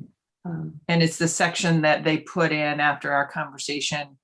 I think Boston Marathon and the last one, in terms of, did you reach out to the Players Association? Did you reach out to the governing bodies? And I'm wondering if we can get language that's more pointed with, if yes, what was the response? And if no, explain why you didn't reach out. So I can point that out. I put in the final one that if the above entities have been contacted, please provide additional. So you're saying if you would like something, if the answer is no, why Yeah. they didn't? Okay. Correct. I mean, maybe they, we tried and couldn't find an actual contact, which would make me suspect about why they're trying to add it in. But Yep. I just think that, the cynical part of me wants to know, and if they didn't do it, why didn't they do it? So even though Stro has the catch-all at the bottom, you would like both a response to yes and no, right? If they So did maybe say it's more yes, what do- specifically if yes, please make sure you fill out the last Yeah. question in this section. And then if it's no, explain why not. I can do that. Can I Madam just Chair? ask? Yes, Commissioner Hill, go right ahead. I was just going to say, I don't think that's cynical at all. I think that's appropriate. And I would agree with that language being added. Commissioner Maynard? Agreed. Commissioner Skinner? I agree with the language. Commissioner Skinner, do you have thoughts on the form? I'm good with the form. I don't have any questions. Okay. Commissioner Hill, do you have any additional comments on the form? No, itself? I think it's very well written, and I think the additions of the comments made by Commissioner O'Brien are appropriate, and with that language should move forward. Okay. Commissioner Maynard, thoughts? I'm fine with the language, and the good news is that we're very nimble. So if we're missing something, I'm sure that our stakeholders will point it out to us quickly. I agree. This is very comprehensive. The only question I have, just as we were speaking with Commissioner O'Brien about those additions, this is a complete formalistic thing. I'm thinking of when this comes up in the future, Sterl, would it be helpful to have these sections Number. sort of like labeled section A, section B, section C, and then the number so that you would be able to easily reference to the question, the answer like, yes. The If you said background yes, box. 5A. Yeah, You know what? That's an excellent point, and I'm gonna label them sections A, B, C, D, and E because I also request that if they add additionals to reference, I was just saying the title, but there are long titles. They can just use the substantive alphabetical. yeah, and then maybe enumerate the your questions. If it's subsection A, then it'd be A1, maybe you got it. Okay. Yep. I think it looks really nice. Okay, Yeah. I will, so the sports wagering division will then now make all these changes. We will share that with the communications department. We will work to get this uploaded onto our website for the operators, and I will send out a notification to all operators that the form is now eligible. And I know that there are 2 that have requests that are ready to be forwarded to you guys. So we'll get that right away. So Commissioner O'Brien, do you have another comment or a question? No, I was ready to move if everyone's ready for it. Sounds like Sterl's, you're concluding. Anything else you wanted to add, Sterl? No, like I said, I think these were all great suggestions. I'm making the changes now, and it will reflect those changes. Excellent. Commissioner O'Brien. Sure. Madam Chair, I move that the commission approve the petition for sporting event or wager category form as included in the commissioner's packet and discussed here today. Second. Commissioner Hill, thank you. Any questions or concerns, edits? All right, Commissioner O'Brien. Aye. Commissioner Hill, Aye. Commissioner Skinner, Aye. Commissioner Maynard. Aye. And I vote yes. Excellent. Thank you, Sterl. Thank you. Now Okay. we come up to the request from the commission for DraftKings to change their language that provided to us in last meeting. So under 205 CMR 247 subsection 024, the sports wagering, the commission reviews all changes for licensees for their house rules. As you may remember, we requested several of our operators to just add language that credit is not allowed in the state of Massachusetts. In the packet on page 195, DraftKings has resubmitted the language for the additional of credit language to their methods of funding a wager section. This section can be found on page 15, section 9 of their house rules. And in that, it says that sports wagering may be funded through multiple options, including without limitation, customer deposits and site promotional credits. Deposits can be made through a debit card, online banking, PayPal, Pay Plus cards, bank wire transfers, cash at retail, and approved gift cards, and may include any other method approved by the Massachusetts Gaming Commission. And final, it says, in no event may a Massachusetts account be funded through a form of credit. The concluding statement for the memo is that this division confirms that all the requirements have been met under 205 CMR 247 subsection 02, and the sports wagering division has no reservations about moving forward on this approved change. Commissioners, questions? And it seemed that they were responsive to our last meeting, correct? Okay, Commissioner Hill? Yes, Madam Chair, I would move that the commission approve the amendments to the House rules submitted by the Category 3 sports wagering operator Crown Mass Gaming to business as DraftKings, as included in the commissioner's packet and discussed here today. Second. Thanks, Commissioner Skinner. Okay, any questions, concerns, edits? All right. Commissioner O'Brien. Aye. Commissioner Hill. Aye. Commissioner Skinner. Aye. Commissioner Maynard. Aye. And I vote yes. 5-0. Thank you. Great work, Sterling. What do we get next? I guess that there's not another one for us today. That's it. Well, thank you, Sterling. Very nice work, and I'm glad we got that form addressed. Excellent. Anything before Sterling leaves the meeting, commissioners? Commissioner Hill? No? No. Anything before? Great job. All right. You did a great job playing Bruce for the day, Stro. Thank you very much. I agree, Sterl. I was actually just looking for the chat function to send you a personal note. Good job. Thank you all. Okay. So we're moving on now to a really interesting report. They're always interesting, Mark, but I know it's one that we've been looking at, and I believe Commissioner Bryan, did this come up yesterday? Maybe you can mention that at Commissioner's update, but you did have your subcommittee meeting yesterday. We did. This was not the one that we were talking about yesterday. Okay. No, we spoke about the one that was that already Mark presented. discussed earlier, right? Yeah.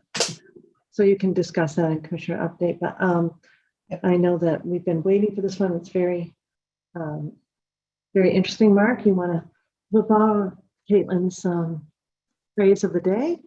We went from breakfast table. Now we're leaning into setting the table for lunch. Let me set the table for lunch. Thank you, Madam Chair, and good morning, Commissioners.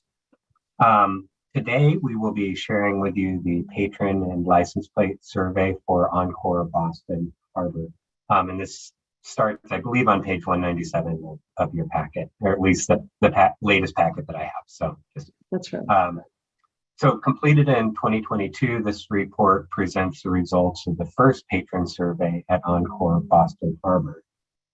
It builds on the patron surveys at PPC with a report that was released in 2017 and MGM with a report that was released in 2020.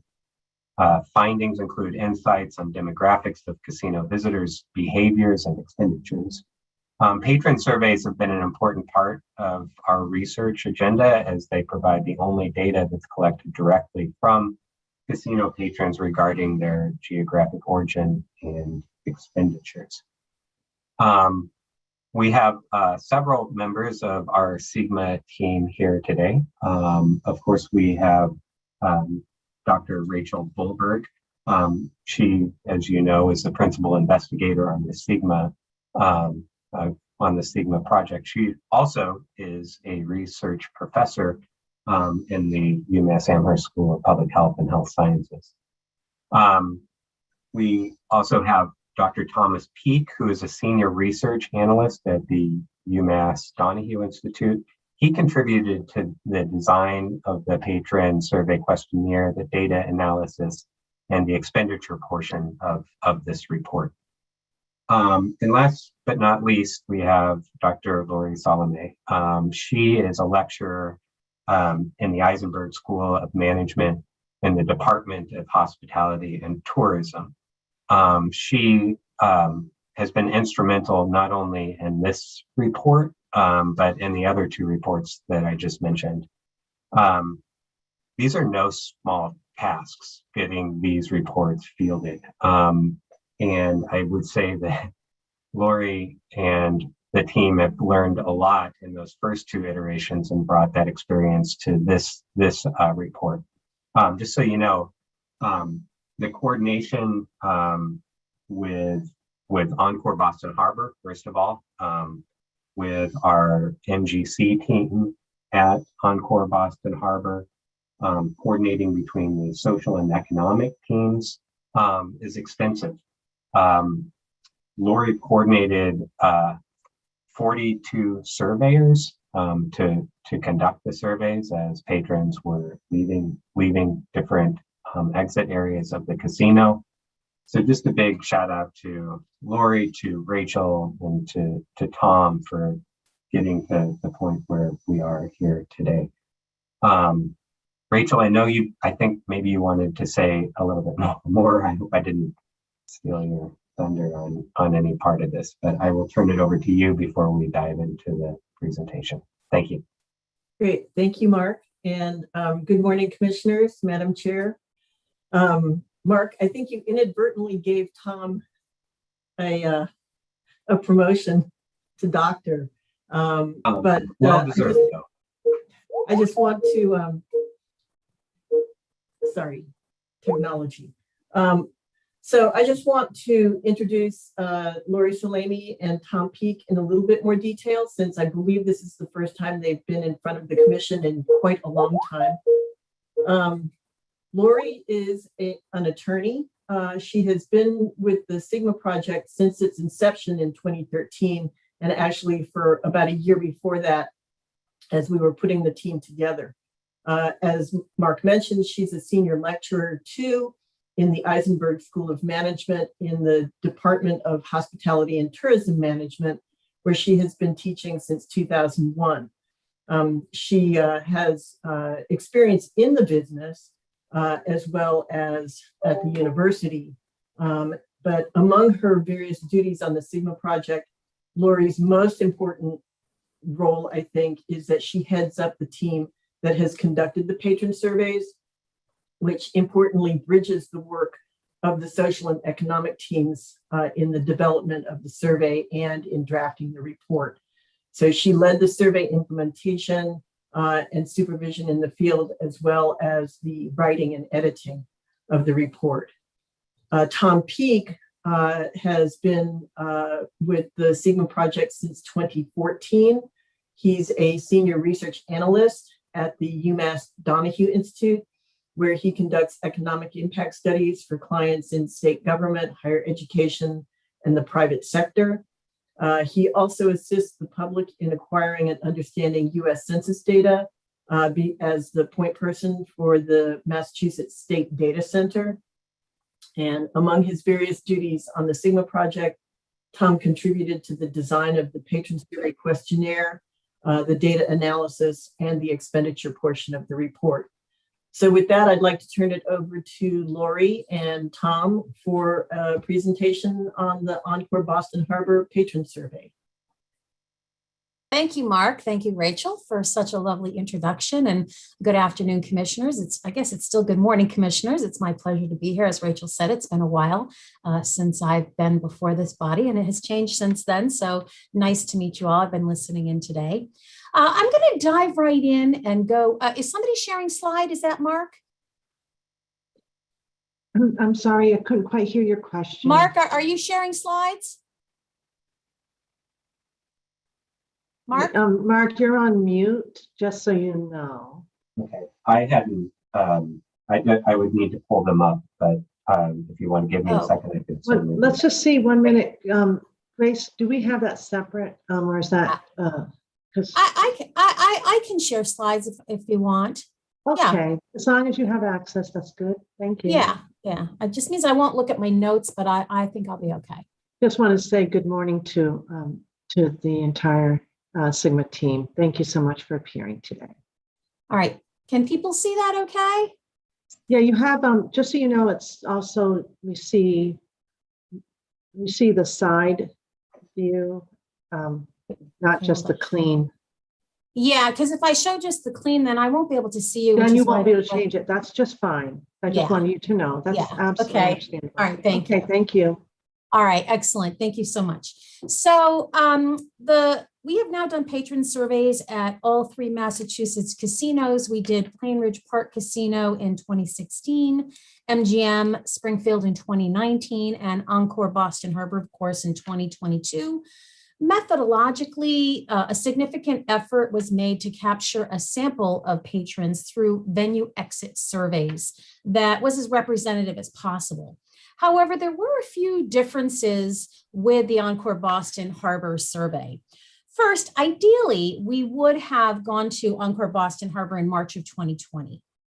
Obviously, with the pandemic, that didn't happen. The idea is to do surveys 6 to 12 months after opening to give patronage a chance to settle in. So we were delayed with Boston.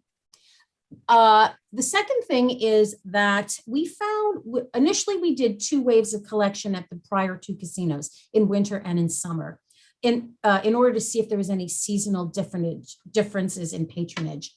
And we found there really was not. And so it did not seem to warrant the significant higher cost of fielding surveys 2 times a year. So we did 1 data collection and we did it in April. Instead of doing it in the February, March, we've done the past because COVID was pretty high then, we went till April. So we did change a couple of things since we're only going once. Instead of collecting those over 8 days, we collected over 4 days.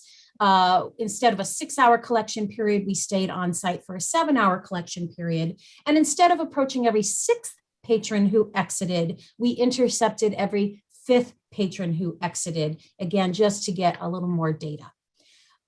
One thing that has been the same on all of them is we try to, again, get a sample. So we're there during peak and non-peak periods. That would include peak and non-peak days, being there on a weekday and a weekend, and peak and non-peak hours, being there during the day and evening on those days. So for example, for this particular location, we were there on Saturday, April 2nd during the day, which was 10:30 to 5:30 p.m. Monday evening on the 4th of April, and that's a 5 p.m. till midnight slot. Then we were there Saturday evening, April 9th, and then Monday morning, April 11th. So that's how this particular one broke out. At all of them, we have survey teams at multiple exits. Ahead of time, we go in, we look at the business volume at each exit, and we pick the busiest exits and set up at 3 or 4 exits, depending upon the logistics of the particular property. And at all properties, we weight the data to adjust for differential of age, gender, and race non-response. And this is kind of a unique thing that we developed for this project. When somebody declines to do the survey, we're stopping every 5th person. When somebody declines to do the survey, the person who invited them, our surveyor who invited them, makes a quick assessment of their age, gender, and race. And then we tally how many people declined to do that by those characteristics, and we weight that to those who did participate in the survey. Our goal was to complete 500 surveys, so we did fall a little short with 440 surveys, and we had a 15.4% response rate. This response rate was a little bit lower than we'd seen in the past. With Springfield, it was 21%, and with Plain Ridge Park, it was 22%. And in the report, we have speculated several reasons why that may be. And again, it's just speculation. So you can refer to that if you're interested in ideas that we had about that. What we've done at all three venues is we've conducted a license plate survey concurrent. So each time when we're at the venue conducting the survey, we're also out in the parking lot, the parking areas, looking at the geographical origin of the vehicles. And some of you may be familiar or recall that for many years prior, the Northeastern Gaming Research Project did a similar count at the Connecticut casinos for many years. And the data from those reports were used by Massachusetts regulators in looking at why it was so important to have casinos in Massachusetts. So we tried to very similarly replicate their methodology. And what we have seen at all three surveys is a very similar residency. And that is the case here as well. Of course, the license plate count can't give you the in-depth analysis that we're going to be sharing here. You can only get the residency, but it was good for us to do that just so that we could see how accurate those counts were from prior reports. Let me jump in and share some information about the geographical origins of the patrons. The majority of the patrons were from Massachusetts at 78.3%. Of those patrons, 41.8% were from the host and surrounding communities. The host community, of course, being Everett, and the surrounding communities being Boston, Cambridge, Chelsea, Saugus, Lynn, Malden, Medford, Melrose, and Somerville.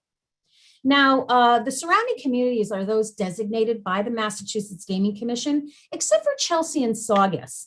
While they don't have an official designation, they have similar stipulations to those official designations. So we've included them in this report, which is consistent with what we've done in other reports. And then we had 36.5% from other Massachusetts locations, and just 21.8% were from outside of Massachusetts, and lumped into that is a small portion of unknown. So there's our geographical origins of the patrons that we encountered at Encore Boston Harbor.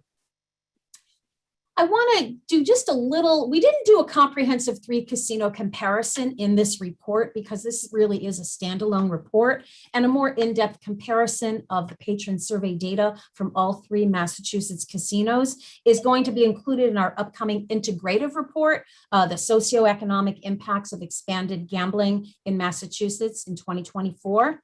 But we did do a few things, and I want to share a couple snapshots here. So we did compare the patron origin of the 3 venues. Now recall the 3 venues had staggered openings, with Plain Ridge Park opening in June of 2015, MGM opening in August of 2018, and Encore opening up in June of 2019. They're located in different regions around the state, and they're also quite different in terms of their size, gambling offerings, and non-gambling amenities. At Plain Ridge Park Casino, we actually had 479 completed surveys for a response rate of around 22%. At MGM, we yielded 878 completed surveys with a response rate of 21%. And again, at Encore, we had 440. So keep that in mind. One important difference that we saw between these 3 venues is where they draw from geographically. Only 11.4% of patrons at Plain Ridge Park Casino were from the host or surrounding community. And that's quite different when we look at MGM and Encore Boston Harbor, who both were in the 41%. So quite a significant difference there. And these are nearly identical, which is also very interesting. MGM had the smallest percentage of patrons from other municipalities within Massachusetts with 17.9. and we had 36.5 as we had said before at Encore. Plain Ridge Park Casino had the highest at 66.5. But remember that when we were at Plain Ridge Park Casino, there were no other casinos in Massachusetts. So certainly that could have been a factor. When we look at patrons outside of Massachusetts, we see very similar numbers for Plain Ridge Park Casino and Encore Boston Harbor, with almost twice as much from MGM. So MGM had the highest number of patrons from outside of Massachusetts by far at 40.6%. All right, so there's a little comparison for us. I'm going to jump in and talk about demographics. This is some general demographic information. In our full report, you can find more detailed data about these and other demographic characteristics, and also broken out by geographical origin. When we look at gender, we had a bit more men at 55% than women at almost 40%. This is the first survey where we actually offered people an opportunity to check off that they prefer not to say their gender. And about 6.5% did. So that certainly could impact this figure. Race and ethnicity, we're going to talk about this in more detail in a minute. Over half were white at 55%. A quarter were Asian, 24.9%, with smaller proportions of Hispanic patrons at 7.6% and Black patrons at 8.3%. Oops, sorry about that typo. That's going to bother me. Okay. The mean age was around 44. The largest percentage group we saw was in that middle age range, 58.1% in the 35 to 64. And we saw more younger patrons in that 21 to 34% age group than we saw older patrons. So about 26% in that 21 to 34, and the older patrons, 65 or older, only 16.1%. Annual household incomes we found were quite varied. About 14% of the population reported, and this is total annual household income of under 30,000. About 10% in the 30 to just under 50,000. 35% in the 50,000 to just under 100,000, and 40.4% reported total annual household incomes over $100,000. The majority were employed at 71.6%, with about 1/5, about 18.7% being retired. Again, this is just a sampling. We have more detailed information in our full report. But I did want to talk a little bit about racial diversity at Encore Boston Harbor, because we did see that 40.8% of the patrons identified as non-white. If you put in there, it's 44.4% for patrons who identified 2 or more races. Nearly a quarter, 24.9% of patrons were Asian. If we just look at Massachusetts patrons, 24.3 were Asian, compared to their much smaller prevalence in the adult population of Massachusetts, which is 7.1%. And they were represented in the casino at a rate of 24.3%. If you break it out and looked by the host and surrounding communities, the number was even higher at 31.2%. So again, this looks at the geographical breakdown by percentage. So we had 7.6% of Hispanic patrons. 60.3% of them were from the host and surrounding communities, and 30.6% were from other places in Massachusetts. This number is a little bit higher for the Black patrons that we intercepted. We have 8.3% of identified as Black, with 77.8% being from the host or surrounding. The other cells were too small to report. And again, of the 24.9% of the patrons, more than half, 53.6%, were from the host and surrounding communities. The opposite pattern holds true for white patrons. Only 30.8% were coming from the host and surrounding communities. And we saw a larger number here coming from outside of Massachusetts.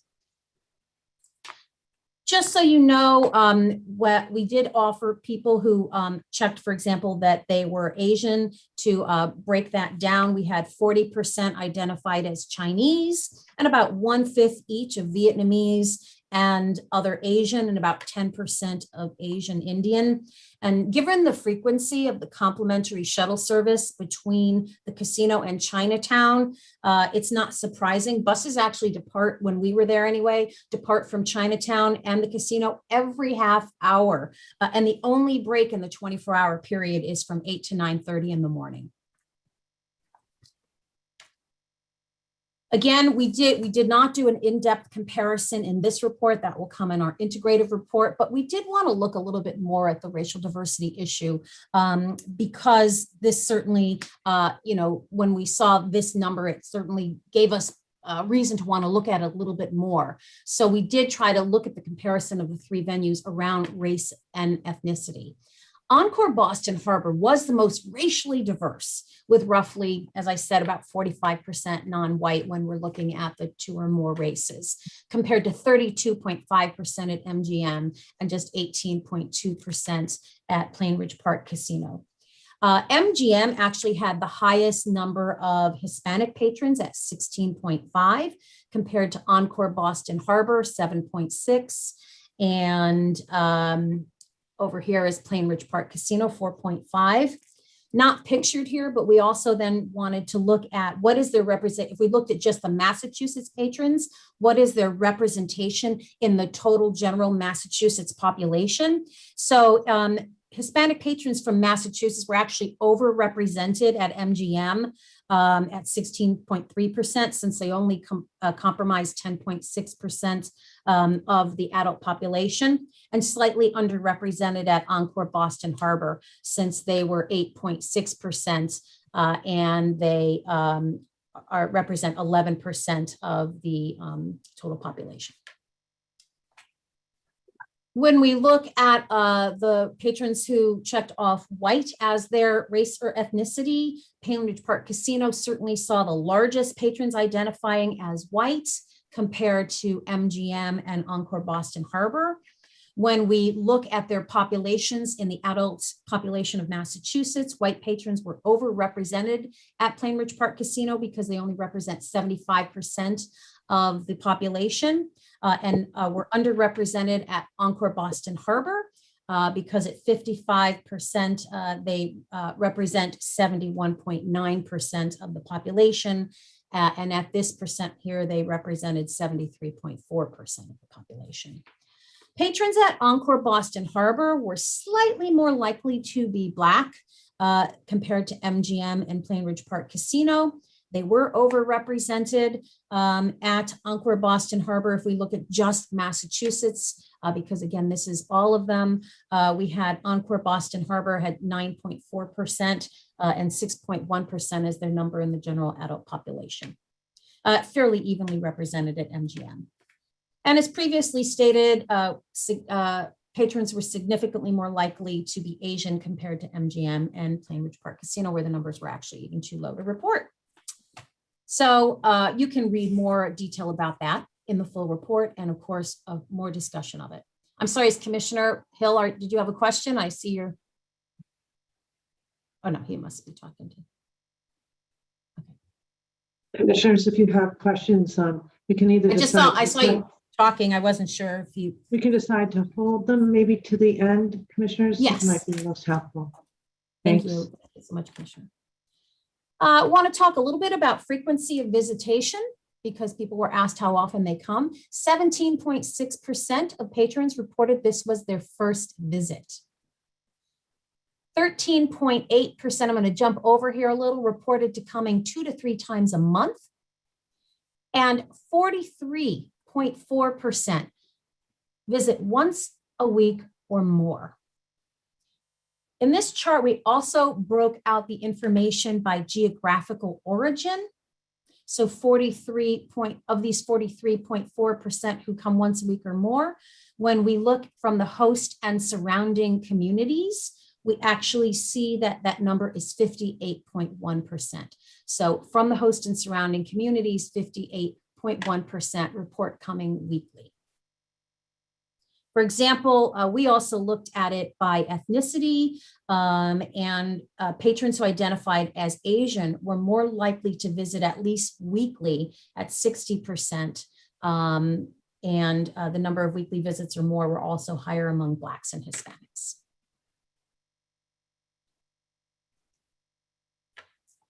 Patrons were asked about the activities that they participated in, both gambling and non-gambling activities, both at the venue and off-site.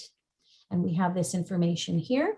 89.2 participated in gambling while they were on the venue with slots, and they could check all that apply. 62.7 participated in slots and 37.7 in table games, smaller number for lottery products.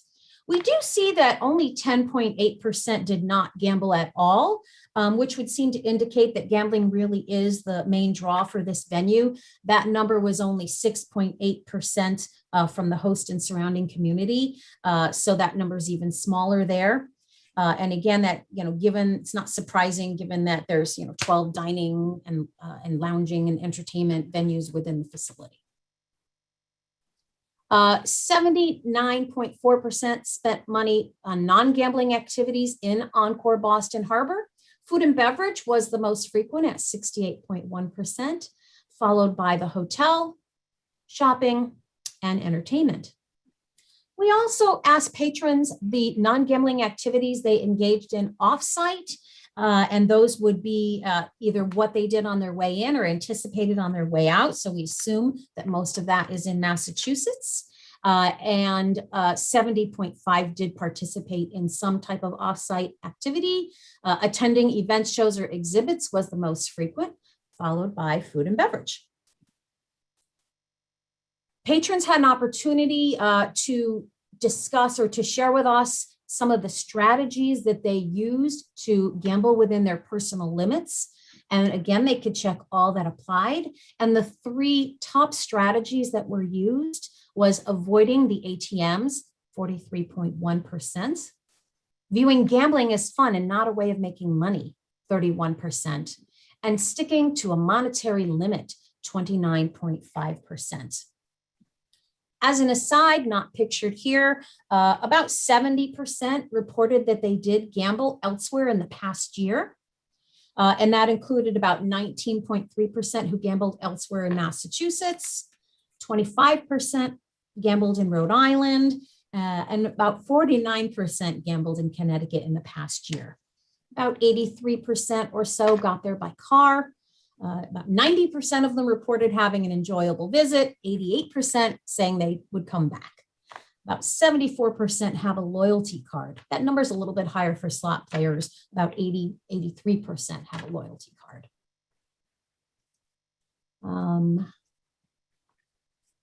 We're going to be turning over the floor to Tom in just a minute to talk about the overall economic impact. But I did want to talk about an important social issue, looks at the potential for regressive impact. And this happens when people with lower incomes spend relatively more gambling than people with higher incomes. And this we can look at this in two ways. Number one, we can say, well, what's the percentage of patrons compared to their representation in the state's adult population? And then we can also look at comparing that to the gambling spending that they account for. And this is what this figure here does. So for example, when we look at people with the lowest incomes, and these are our Massachusetts patrons, they represented 14% of the patrons, and they represent 13% of the adult population here in Massachusetts. So that figure is pretty close. And they only represented 10% of gambling spending. And when we look for host and surrounding communities, those numbers are identical. If we look at the patrons reporting the highest household incomes, 39% of the patrons had those highest incomes. So they're underrepresented because they do represent 54% of the adult population, but they also represented 56% of the gambling spending. And similar pattern over here. So this data suggests that casino gambling at Encore Boston Harbor does not have a regressive impact. And as you recall from MGM, we saw different results. So I'm going to turn it over now to Tom to talk about our economic modeling. Thanks, Lori, and thanks, Mark, for the introduction. I think I said before that if the MGC ever feels like handing out honorary doctorates, I'd happily accept one. I know there's some new faces on the commission, so I just kind of want to give an overview of what I do and how this relates to the project. In about a month, I'm going to be sending into the review process a report about the economic impact of the first few years of operation at Encore Boston Harbor. And when we do that report, we're going to be using a special economic impact model from a company out here in Western Mass called REMI that is used to sort of calculate the ripple effects of something like a new business being established or a new type of government spending coming into place. For the way that we use the patron survey, the question that we're really trying to ask here is how would patrons have spent their money if the casinos had never opened? Because what we're really trying to capture is the impact of gaming. So what we're really trying in a way to figure out is what would the world have looked like if casino gambling was never legalized in Massachusetts. Really, it basically comes into two things. Money that would have been spent out of state if the casinos had never opened is new to Massachusetts. And money that would have been spent in Massachusetts is coming at the expense of the businesses that would have otherwise received it. I remember when I started this project in 2014, I came on right after the ballot question about this. And one of the central arguments during that ballot question that really framed the way that we built our modeling process was that the casinos were going to take all these people who are currently spending money on their local Main Street, and they were instead going to spend at the casino. So whatever benefits economically the casinos have, they would need to be, they would at least some of that benefit would come at the expense of somebody else. So this is a very important part of my operation reports, and I collaborate with the social team on this survey in order to get the data that I use to do it. So as I said, the economic work is ongoing, but this summer we'll be wrapping that up, and you'll be able to see sort of the full report where we mix this survey data with operational data that we collect directly from the casinos and run that through an economic model. I could go to the next slide. I touched on this on the last slide a bit, but the patron data that we have allows us to determine the sort of economic activity that would have or would have not occurred in Massachusetts. So really the big policies questions that we're asking are how much money was recaptured? That's a term we're going to keep coming back to in the next couple slides, from in-state residents who otherwise would have gambled out of state. We have a question in the survey that specifically asks, if the casinos weren't here, would you have traveled out of state to gamble? Because if they would have, then that money is money from Massachusetts patrons or out of state patrons, but it wouldn't have occurred in state without these casinos. So if I guess if you looked at a regional or a national economy, you could say it comes at the expense of those states. But for a Massachusetts-based model, it's essentially free money. There's no Massachusetts firms that are being affected by that shift in consumption. And then how much of Encore's revenue would have otherwise been spent elsewhere in Massachusetts? And if so, where is a big question that we need to look at. This is a regional model. We break everything down into multi-county regions that are quite broad, but it does give us a sense of, if people are traveling across the state to visit places and things like that.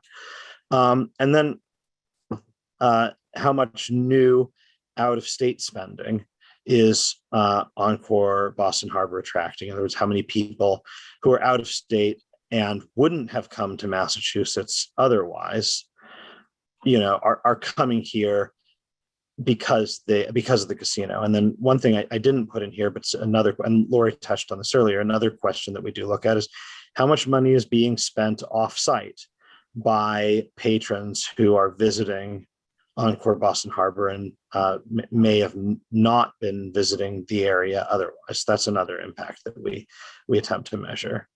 You can go to the next slide. I will say here, our findings are a bit more high level at this point because with all the different questions that we're asking, we really kind of cross-tabulate this survey population quite finely. And due to the survey response and just the sort of way that the survey broke down, there's a lot of groups that we theoretically have like a category to set up to study them, but very few people fell into them, like not enough to report. So we're just going to be reporting this on a slightly higher level. Those smaller groups, by the way, we can still totally use for the economic modeling exercise. It's just a reporting best practice.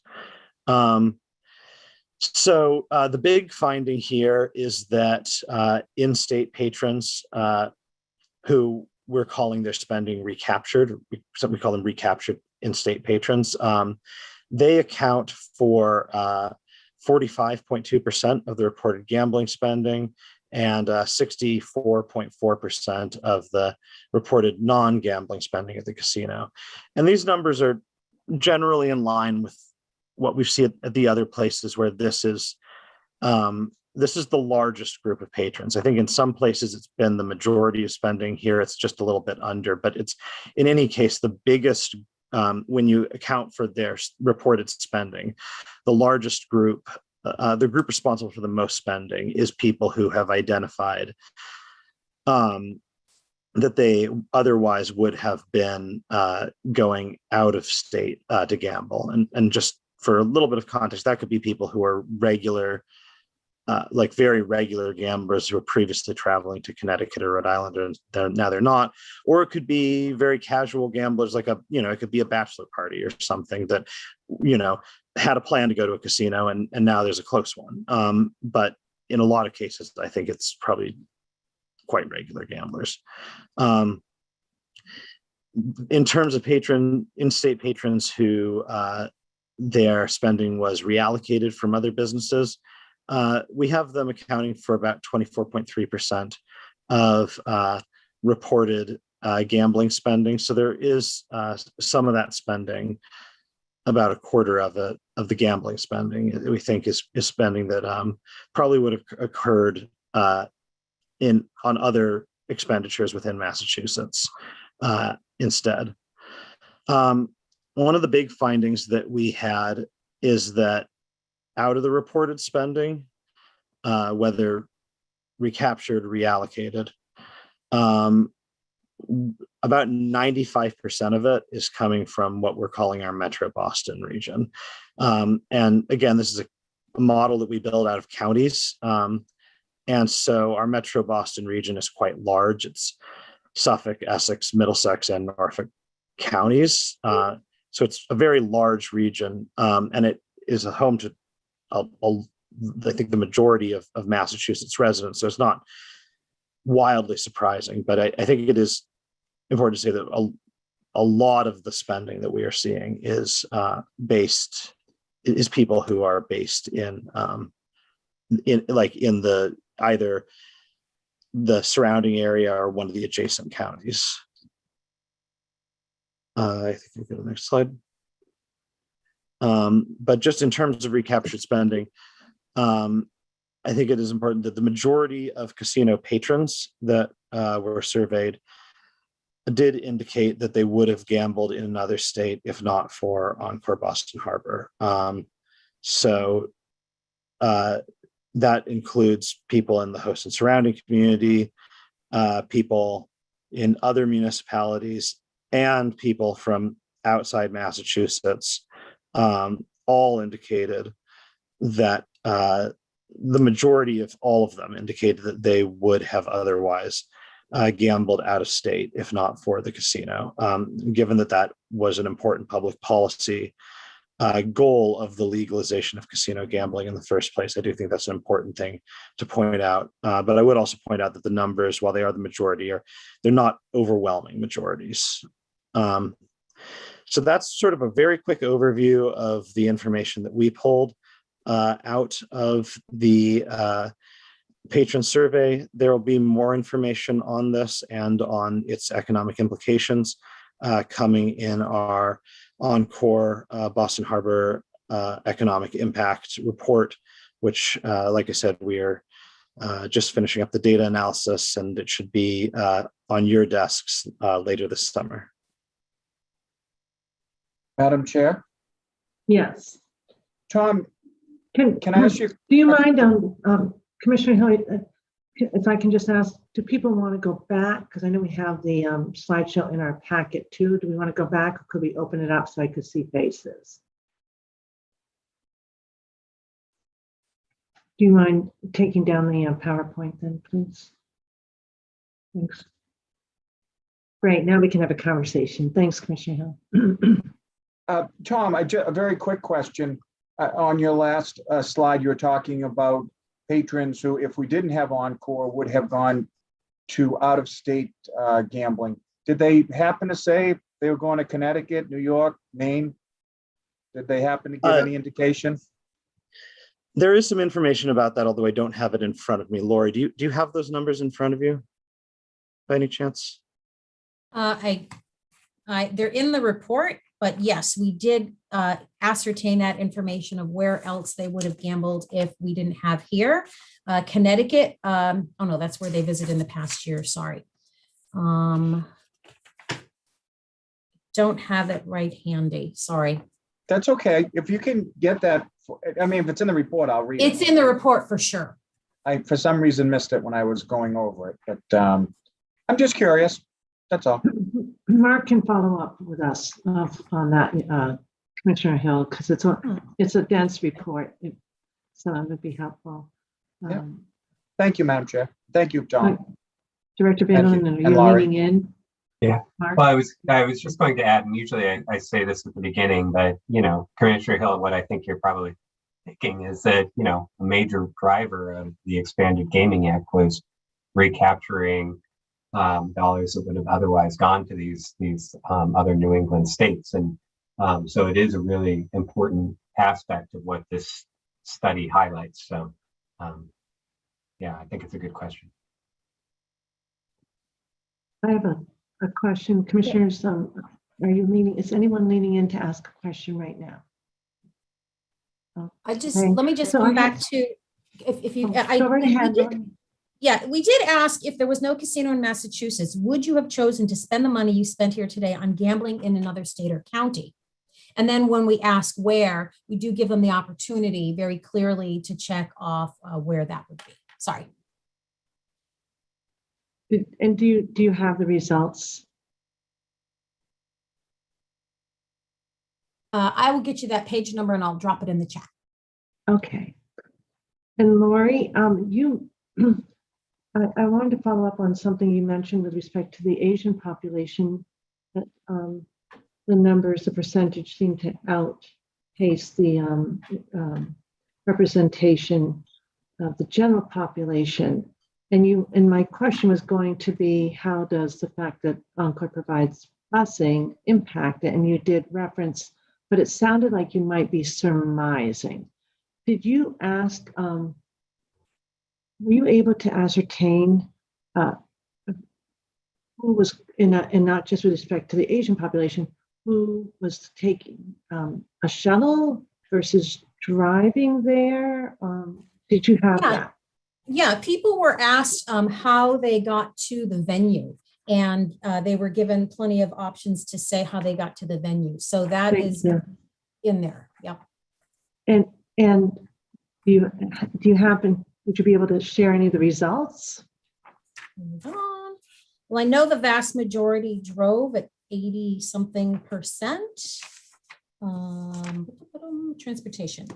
80 something percent of the 400, was it the 400? Of the total 440, yeah. Yeah. Table Okay. 51, Appendix G. Let's see how much we can break that out. Table 51. Sorry about that. Okay.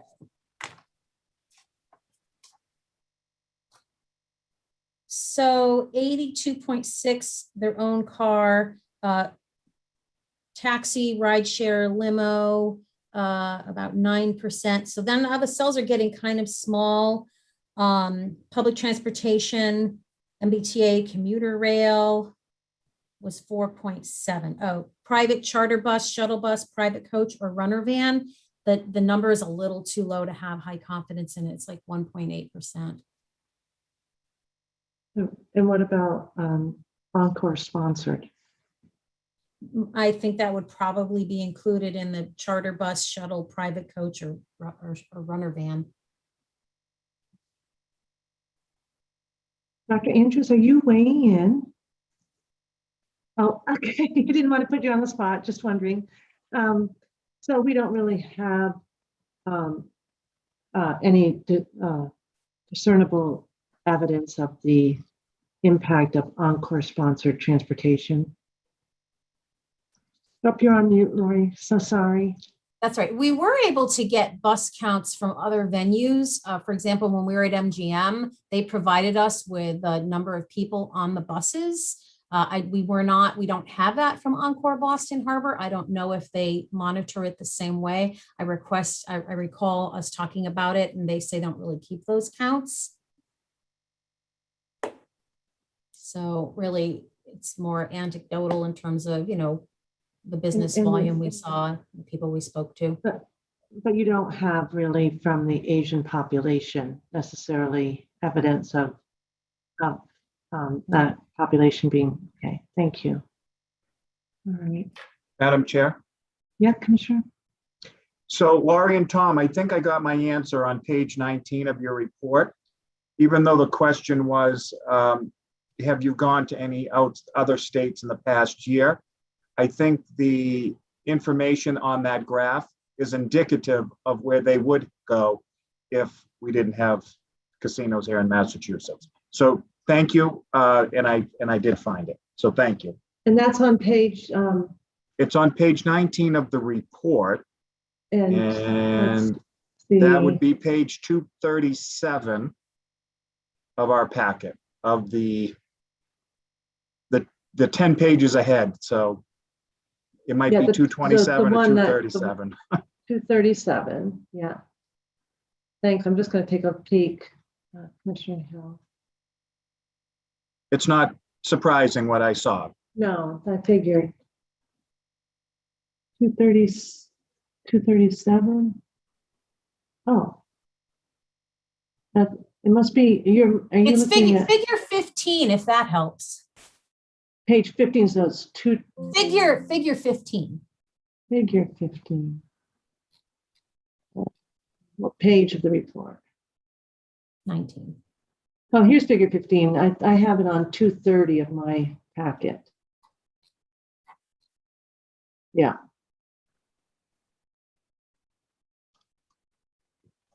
Where they went in the past year. So you're saying, Commissioner Hill, that it would imply that if Encore weren't there, this would probably be indicative of what obviously impacted, right? Because it's. And something else I was interested in your comments, Madam Chair, if I can continue. I didn't want to. Sure. I was interested, and actually I was looking at page 237 of my next question, so I gave you the wrong page. No problem, thanks. Let me go back to 237. 237, that does have different data, yeah. Yeah. I was interested in how the would have spent money if not the casino in gambling in Massachusetts. So I just find this to be very interesting is all. I'm sorry, what page of our report? It would be 26, page maybe 26. 26. Yeah, I mean, that does require some speculation on the part of the patrons. Yeah. So we just have to take them at their word on that. We have asked this question at all three venues, obviously being consistent. And I think for Tom, he finds that helpful as well.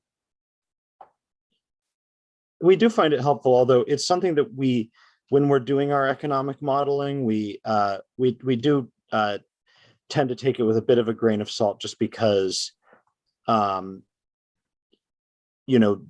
people are not always great at actually estimating what they would have like a lot of that is what they think they would have otherwise done with their money isn't necessarily what they would have done with their money. And in cases where maybe there was something really important that they should have spent that money on that they didn't, they're probably not going to just come out and say that to a total stranger. So it's something we think it's important in some ways, especially when you look at the sort of the entertainment and discretionary spending, to get a sense of what sort of discretionary spending they were otherwise engaged in.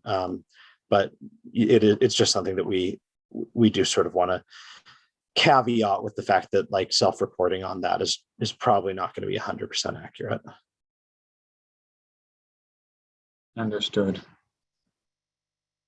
Other questions or comments? I think the last comment I will make, and it's just a comment, and it's something that I've always believed in my hearts of hearts, for our casinos to be successful, we have to have events and shows and other exhibits around the casino, if not in the casino, to bring people to the casinos. And I notice in figure 17 that is one of the highest figures that I see of how people, like the non-gambling activities that are participated in the off-site, but what brings people to the area are just that, event shows and exhibits. I found that to be an interesting figure. And with that, Madam Chair, that's all I have to add. Commissioner Hill, I may, I think figure 16 is also important, that, it was set up as resort style casinos that would be a draw to, not to just gambling, but to other forms of entertainment. And from a responsible gaming perspective, the idea that you're offering other forms of entertainment, it's not just a destination to only gamble is important. Agreed. Thank you for that, Mark. Mark, do you want to walk us through that figure? 16? So figure 16 takes a look at non-gambling activities that were participated in at Encore Boston Harbor. So 20% said, no, they only came to gamble, but the rest, it was, a mix between other types of entertainment there. Food and beverage was a huge draw, with 68%, 18% stayed at the hotel. Shopping. I mean, it's just important to note that the legislature said specifically resort style casinos with a significant investment in developing these casinos. And it's reflected that the resort piece of the casino is an important draw for visitors. Yeah, and it's worth thinking too. I mean, you have a better handle on this than I do about what of venues, non-gambling activities on the venue are actually licensed to third-party providers who now are able to take advantage of that economic activity that they wouldn't have been able to take advantage of if the casino wasn't there, as opposed to, just Encore getting that money.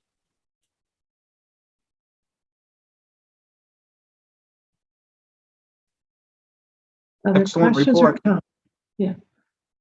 Sorry, Commissioner Hill, I interrupted. I said excellent report. Other questions or comments for the Sigma team? Commissioner O'Brien. No, just reiterating what Commissioner Hill said, and then in terms of follow-up, I would like to know whether you couldn't get the information at all from UVH because they didn't track it that way, or whether it's something we can get after the fact. If they don't track it that way, I'd love to have conversations with them to have them start tracking it, because that is an interesting bit of information, and particularly with the numbers on the Asian players at UVH. And you're asking precisely for Commissioner O'Brien, I'm sorry. The question that you had, Madam Chair, looking at the shuttle buses and the impact, if any, of the shuttle buses on that number of the Asian players in terms of the percentage at EVH. Commissioner O'Brien, Bonnie, and I are taking this. Okay. Because Thank you. we have had other reports, as you know, at least I know, Rachel, you've been aware of Asian Cares, and so the busing has come up, but I think it's important for us to have the right data, right? And not necessarily just surmise. Yeah, if I can add, Madam Chair, you know, the data that we have from the patron survey report is somewhat constrained by who was willing to participate in an interview.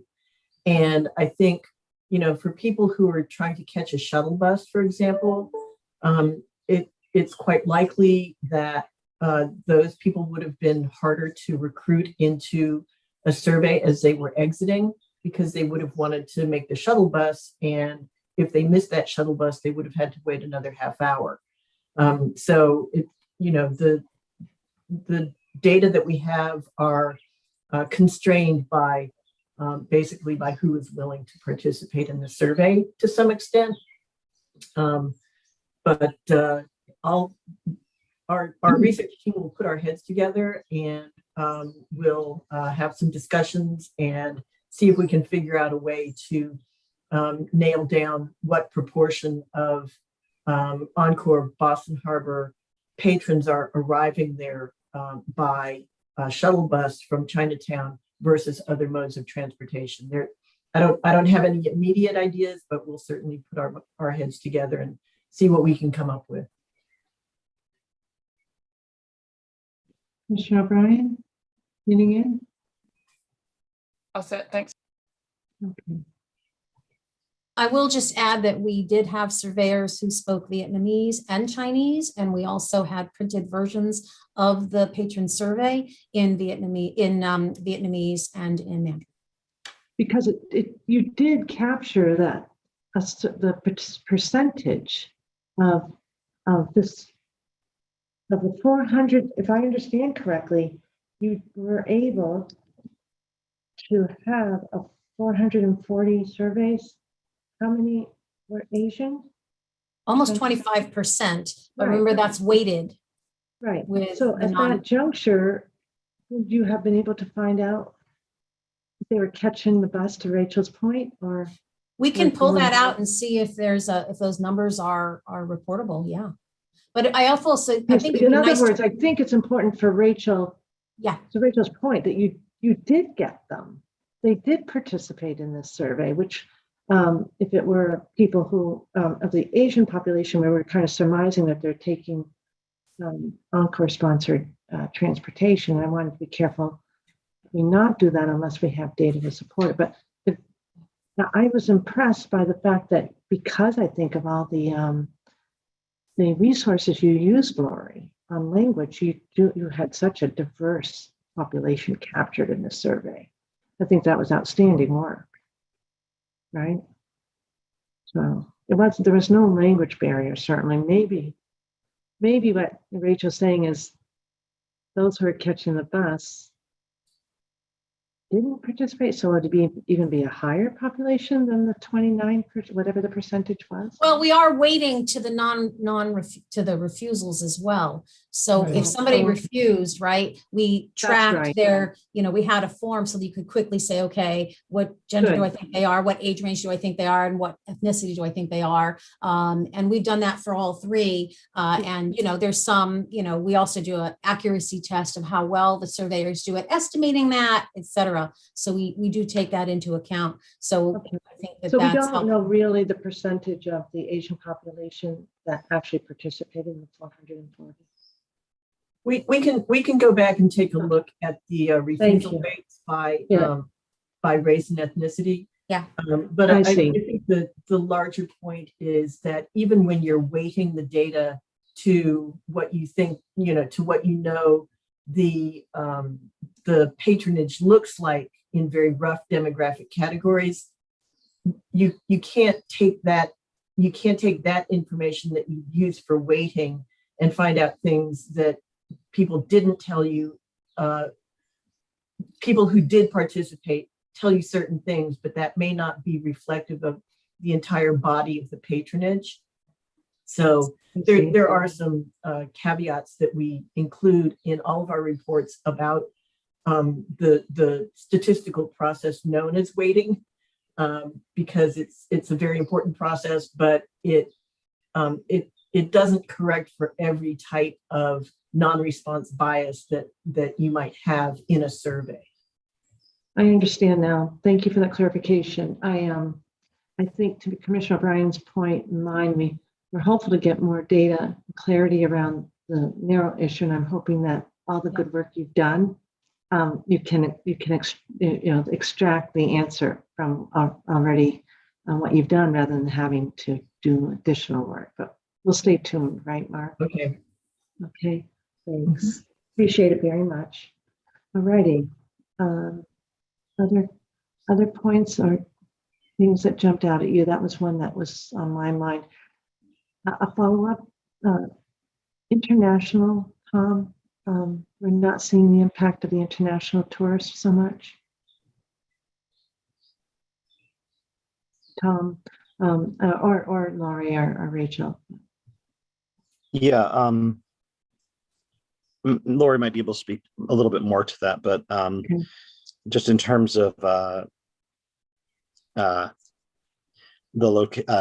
respondents, in shares of spending, it would be relatively small. Most of the spending we can attribute to Massachusetts and really to Eastern Massachusetts patrons. Yeah. Less than 1% were from outside of the United States. Yeah. Although I think it's also important to keep in mind that the patron survey at Encore Boston Harbor was conducted not during the height of the pandemic, but sort of as things were kind of calming down. And so as we point out in the report itself, it's quite likely that the patrons that we surveyed in 2022 in March and April, I'm sorry, are people who are like more enthusiastic gamblers who were anxious to get back to the casino rather than, maybe folks who wouldn't want to, travel internationally to a destination and then go to a casino. So, I think the geographic origins of the patrons was probably reflective somewhat of the state of the pandemic at that time. Yeah, that makes good sense too. Thank you, Rachel. Anything, Commissioner Meaner? I just have one question. I second everything my fellow commissioners have asked. But since I am a newer commissioner and it's the first time I've seen this particular report, I was struck by how many folks game in a really high income bracket. It's a large percentage. Is that standard across what you've seen in the past when you've conducted similar surveys? Is it standard across the industry? Lori, We, do you want yeah, I mean, we will, in our integrative report, we will do a comparison looking at that, but we have seen higher incomes than we expected, even at the prior ones. Remember that the median income in Massachusetts is quite high compared to other states as well, right? Isn't it up in the mid 70s, as I recall? So it's not surprising to see that. Yeah. But I think we were actually surprised at MGM as well to see that number as high as it was. And education as well, seeing a higher number of education. Again, Massachusetts, has a pretty high education level compared to some other states. Yeah, I mean, I just was totally struck by almost 40% of folks who are gaming in the state make $100,000 or more household income. So that was really struck me. And so I am interested to see those comparisons and interested in kind of why that is versus other states. Well, I just pulled up MGM real quick. And if we look at the entire sample, 100,000 or more, it was 18.7%, 18 plus 16. So it was a pretty significant number, 18.7 plus 16.2, 34.9%. at MGM? At MGM of the entire sample, yeah. Or 100,000 or more household income. 100,000 or more. If we looked at just the host and surrounding area, it was 30%, so a little bit lower, but still a significant number. And to your point, Commissioner Maynard, trying to compare what this piece of work that's being done in Massachusetts with patron surveys with any other jurisdiction is almost impossible because there are no other U.S. states that I'm aware of over the last 10 years that have done patron surveys. So, it's I'm sure that the operators have lots of excellent information about their patrons, but that is not information that we're privy to. So we have to collect information in a different way to get a sense of the patrons. That's a really good point, Dr. Bolberg. Thank you. Thank you.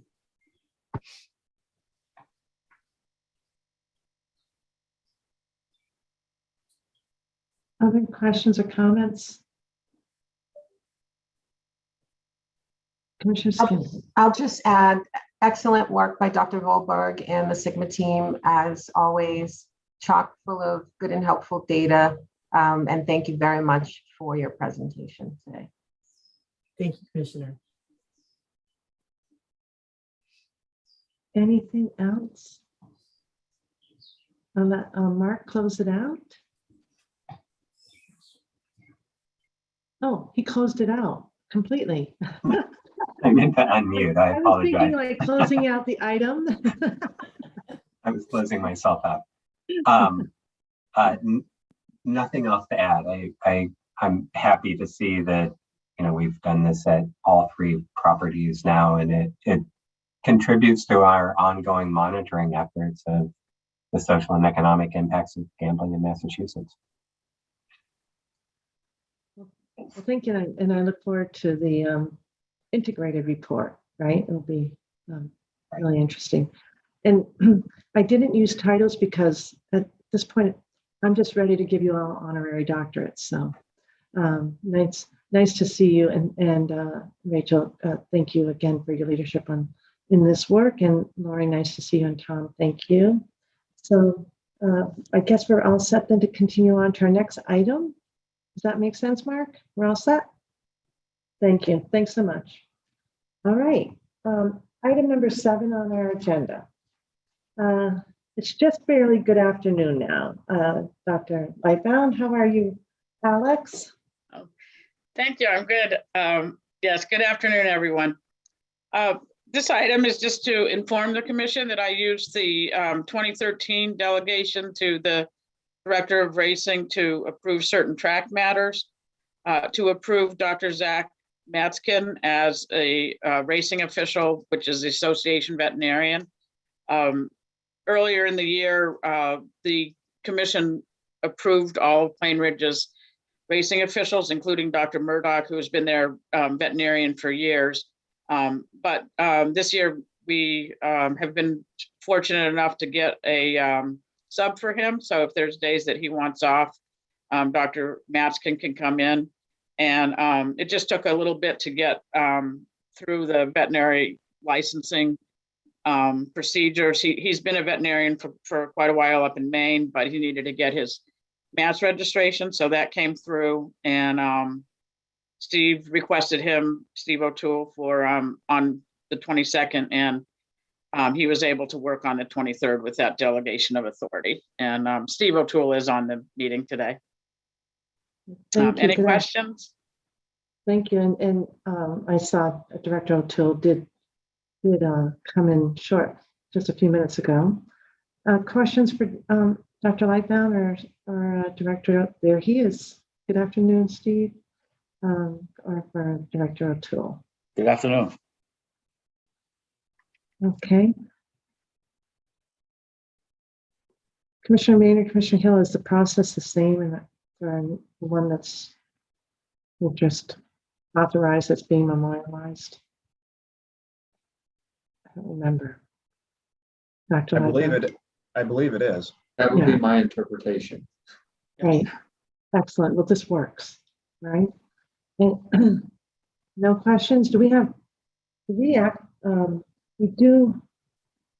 need to take any action. We just rely on that delegation. Okay. Dr. Lightbound, thank you for your report. Thank you. Steve, good to see you. Have a good day now. Yeah. Always great to see you guys. Thank you. Thank you. All right, then we're moving on to item number 8. We have our fiscal year 24 budget. Commissioners, I'd like to continue unless we need a short break. We good to go? All right, sounds like I'm not hearing any requests. Okay. We've got, there he is. We have our Chief Administration, Accounting and Finance Officer, CAFO, Derek Lennon. And we see John Scully. Thank you. And I know Commissioner Skinner, you're involved with today's presentation. So let's get started. Oh, there's Doug. Good afternoon. Good afternoon. Good afternoon, Madam Chair and Commissioners. I'm joined by Douglas O'Donnell and John Scully, and we are here to present to you staff's recommendations for an operational budget for fiscal year 2024. The budget documents begin on page 368 of the public meeting packet. The MGC's annual budget building process begins in February and concludes once the Commission approves a budget in June. The MGC Office of Finance met with each division bureau head within the MGC and developed a spending and revenue recommendations that are best estimate representations of what will be needed in FY24 to operate the Commission, as well as what can be expected for revenue based on the Commission's current fee structures. These requests were then reviewed by the finance team, the executive director, and the treasurer of the Commission. A third review was conducted by representatives of both the gaming licensees and sports wagering licensees in a virtual meeting on May 15th, 2023. As a result of the aforementioned process, we are recommending an operational budget of $54.9 million that funds approximately 133 FTEs and 6 contract employees. The MGC's FY24 budget of $54.9 million represents a $5.5 million or 11.12% increase over the currently approved FY23 budget and is funded from the Gaming Control Fund, the Racing Oversight and Development Fund, the Community Mitigation Fund, the Sports Wagering Control Fund, and the Public Health Trust Fund. FY23 experienced substantial growth in FTEs because of the implementation and regulation of sports wagering. The table at the top of page 3 of the memorandum shows that we approved an initial FY23 budget funding 104 FTEs and 4 contractors. As of the writing of this memo, we have increased the approved FTEs to approximately 123 and 10 contractors. In FY24, we recommend increasing the number of FTEs to approximately 133 and dropping down contractors to 6. The finance team developed a revised cost allocation plan for charging the costs of staff that work across programs in racing, gaming, and/or sports wagering. The method used was to take the positions that work directly on racing, sports wagering, and gaming as a subset, and then determine each fund's share of that subset. Those percentages were then applied to staff that are not directly assigned to a given fund. The distribution arrived at 65% to the Gaming Control Fund, 28.5% to the Sports Wagering Fund, and 6.5% to the Racing Oversight and Development Fund. As a result of the licensee meeting on May 15th, we also shifted approximately, we shifted 28.5% of our lease and shared IT costs from the Gaming Control Fund to the Sports Wagering Fund. This amounted to approximately $790,000 additional costs that were shifted from gaming over to sports wagering. The tables on page 3 of the memorandum illustrate the changes in FTEs, as well as how the cost allocation adjustments distribute FTEs across each item within the commission's budget. Recommendations for the Gaming Control Fund begin on page 4 of the memo, and page 371 of the packet. We're recommending an FY24 budget of $37.39 million for the Gaming Control Fund, which is a 3.95% increase over the currently approved FY23 budget. Just as a reminder, this item funds both our regulatory costs as well as statutorily required costs of the Attorney General's Office, the Alcohol Beverage and Control Commission, and the Commonwealth's assessed indirect costs. The MGC's regulatory costs funded by the Gaming Control Fund increased by 4.17%, while statutorily required costs only increased by 2.94%. The table on page 5 of the memorandum demonstrates that the majority of the regulatory increases came from union contract cost of living adjustments from the Gaming Enforcement Unit, both MSP and locals, as well as our own 5% recommendation for COLAs. Moving on to the Racing Development and Oversight Trust Fund, that fund is actually decreasing spending projections by 5.83%. The page 7 of the memo, or page 374 of the packet, shows the decrease is coming mainly from the revised cost allocation implementation and shared costs for racing, going down from approximately 10% in previous years to 6.5% in FY24. The racing division itself is experiencing a 3.4% increase from FY23 spending levels, and that is attributed to the COLAs that we're recommending. Community Mitigation Fund is recommended to be funded at $385.4 thousand, which represents a 10% increase from FY23 funding levels. The increase here is related to the COLAs and fringe rates going up. As a reminder, 205 CMR 153.05 allows the Commission to expend funds for the administration and oversight of the Community Mitigation Grant Program. The regulation requires the Commission to annually approve a budget not to exceed 10% of the funds available in the account for the fiscal year. This funding level is well below the 10%. Just for reference, as of May 30th, we had brought in $13.9 million from wagering taxes collected in FY24 and deposited in the Community Mitigation Fund. The $385,000 is less than 3% of the current deposits, and we still anticipate May and June deposits to go into this. So like in previous years, this will probably be closer to about 20% of what we're allowed to spend in this budget. In August of 2022, the Massachusetts legislature and governor approved a bill that legalized sports betting in the Commonwealth. The Gaming Commission was designated as the regulator. Included in that bill was a sports wagering control fund to provide a means for the commission to spend money on regulating the industry. In FY 2024, we are recommending a budget of $8.33 million, which represents a 75.55% increase over the current FY 23 funding level. The majority of the increase is composed of the annualization of salaries approved for part of FY23, new positions that are included in this budget to help regulate sports wagering, as well as the allocation of lease costs, IT costs, and the support positions we discussed earlier in this briefing. The table on page 8 of the memo shows by spending category the changes from FY23 into FY24. And as you can see, the majority of the increase is going to staff and fringe costs. One area to focus that I want to call attention to is we are moving away from consultant assistance and towards more internal staff work, as can be seen by the decrease in the HH costs, and once again that corresponding increase in the AA cost, which is straight salary. Moving on to the Research and Responsible Gaming Office. This is a statutorily required component of the MGC and began being funded by the Public Health Trust Fund in 2020 through a collaborative process with DPH and EOHHS. The MGC's Research and Responsible Gaming Division will continue to be funded in FY24 from the Public Health Trust Fund. Funding for the office has been increased by 12%.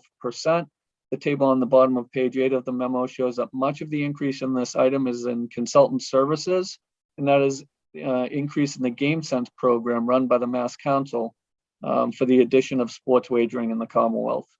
The additional revenues will be funded through both the licensing fees for sports wagering operators, as well as from the taxes on sports wagering operations. As in previous budgets, we're tracking potential exposures in our FY24 proposal. Litigation costs are funded the minimum required by our insurance policy. The overtime for the gaming enforcement unit is funded at the same approximate number of hours. We've increased it for the COLAs that we're anticipating, but the number of hours remain consistent. And the Everett Police requested a large increase for their share of the GEU at Encore Boston Harbor. We funded a portion of that, and our GEU team continues to work through those requests with the Everett Police Department to see what the right staffing numbers are and how we can work together to contain those costs. We've decreased, as I pointed out earlier, we've decreased our anticipated spending on consultants and outside help for sports wagering. If our divisions come back and say we need additional help with that, that item may need to increase, but that we're tracking that as a potential exposure for this year. Moving on to the assessments on licensees, this budget requires assessments on gaming licensees for the Gaming Control Fund, as well as $5 million for the Public Health Trust Fund. To determine these assessments, we need additional time to work with the licensees to get estimates of what their slot and table game counts will be.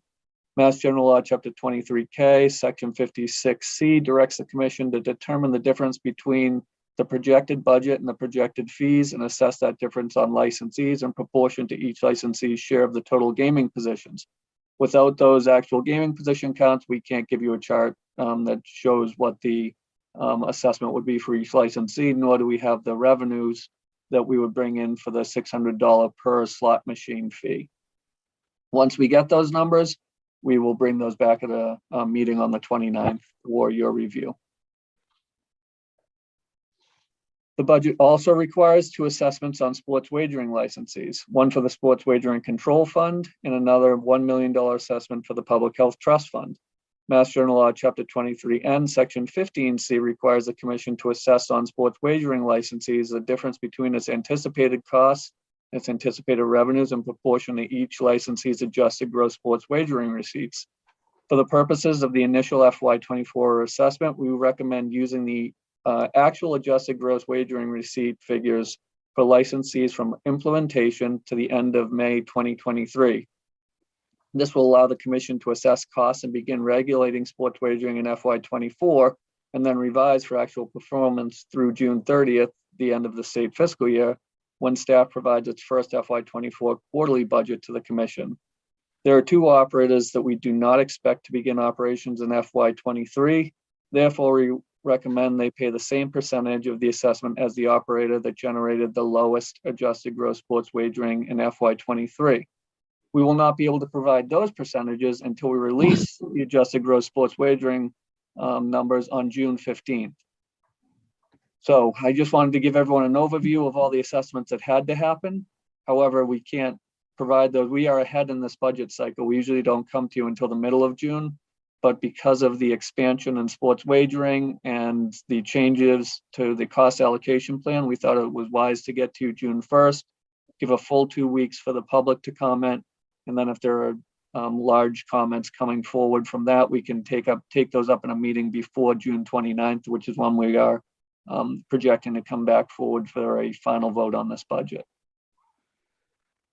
So those are all of the prepared comments I have. I know that I had a chance to meet, and the team had a chance to meet with the commissioners and 2x2s to provide a deeper dive into some of the figures that we just gave a general overview and are in the packet. But the team is here and ready to discuss. And I just want to say that, you know, we are very thankful for all the work that the executive director, the treasurer, all of our directors put into this. Like I said, this starts in February and it's a pretty intense process. And I think that the licensees had a good review this year, came up with some good decisions and some recommendations for us to put forward for you for your consideration here today. Thank you, Derek. Derek, just on the very last point, did you say 2 or was it 3 who will not be contributing in this fiscal year? So we're thinking it's 2 because I think Fanatics is set to open up before the end of this fiscal year. So it'll just be the 2 remaining ones. It'll be Bally's and Betway, which is digital gaming. So just those 2. So Fanatics will start before June 30. Okay, excellent. Thank you. All right, just a point of clarification because I wasn't sure what I heard. Thank you. So commissioners, we did have the benefit of our 2x2s. Commissioner Skinner, you've been involved as in your office of treasurer. I know Commissioner O'Brien and I did have quite a really productive discussion with you. And from my perspective, it's a very good presentation that you, John, Doug, Eric gave us. So thank you, Commissioner O'Brien.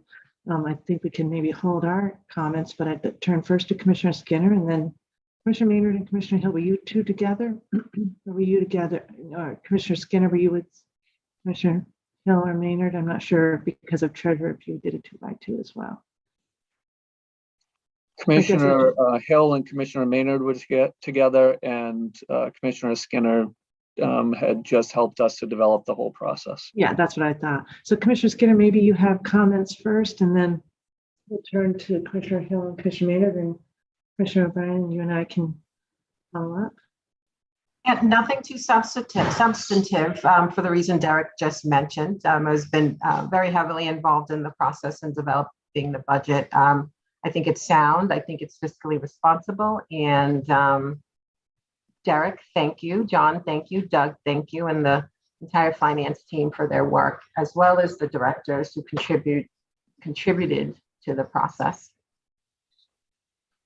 Okay, excellent.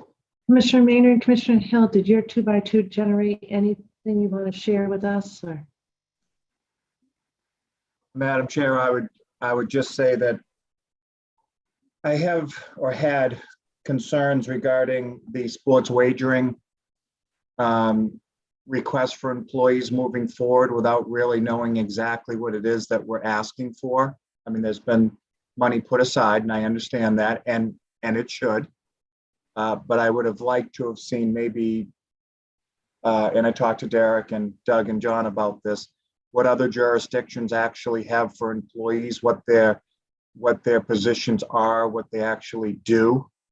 We're kind of, in my opinion, you know, we're kind of waiting and seeing, where I think other jurisdictions have already been set up and maybe could have given us, or given me anyways, better information of what positions we actually could be adding in the next year or so. That was all. And the discussion was a good one. And I got a lot of good answers out of that discussion that made me feel comfortable that this budget as presented is a good one. And I don't have really any financial questions except for getting me better information of what type and what employees we need in the new sports wagering division. Commissioner Maynard? I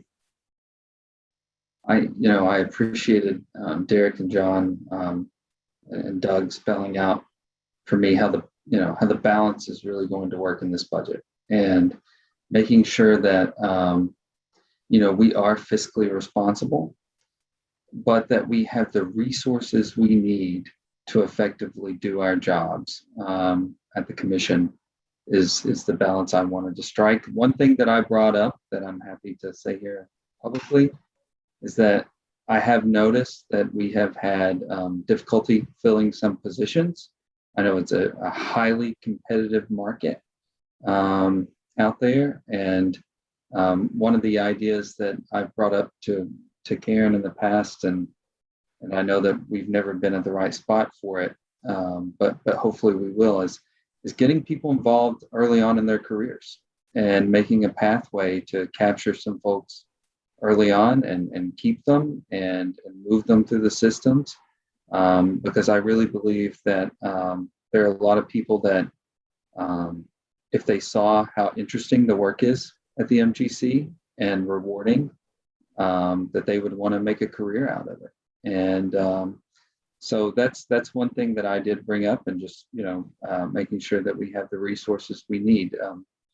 I believe, from my prior position, that the worst thing that a state agency can do is not have enough resources. It should be fiscally responsible, but there's got to be enough hands on the deck. And so that's kind of what came out of our conversation. So Commissioner O'Brien, we raised the same issue about the sports wagering division. And I think I used the term functions, like what are other jurisdictions requiring, not so much in terms of necessarily under sports wagering division, because we might be, I think Carolyn will comment on this, we might get a lot of those functions taken care of internally through other divisions. But what are the functions that are that we're fulfilling that other jurisdictions fulfill, and what are the gaps? Commissioner O'Brien, and then we can go on the other matters, but maybe we just focus right now on the sports wagering division.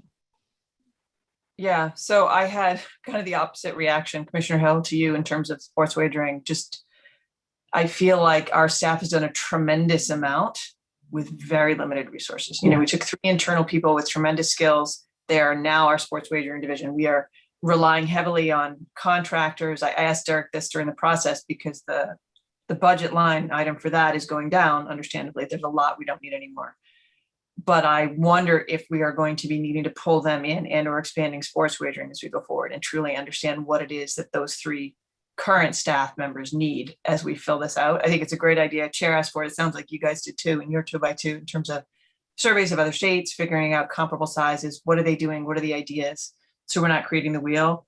I also didn't want licensees to be shocked, however, at the, I think, likelihood that we're going to be expanding the money that's going to be necessary to fulfill that regulatory function, be it through third-party independent contractors in certain areas, like, assisting with advertising, monitoring, that sort of thing, or getting staff in the door and what that's going to look like. So I agree with Commissioner Hill with your sentiment of not putting something out there with not necessarily knowing what it is.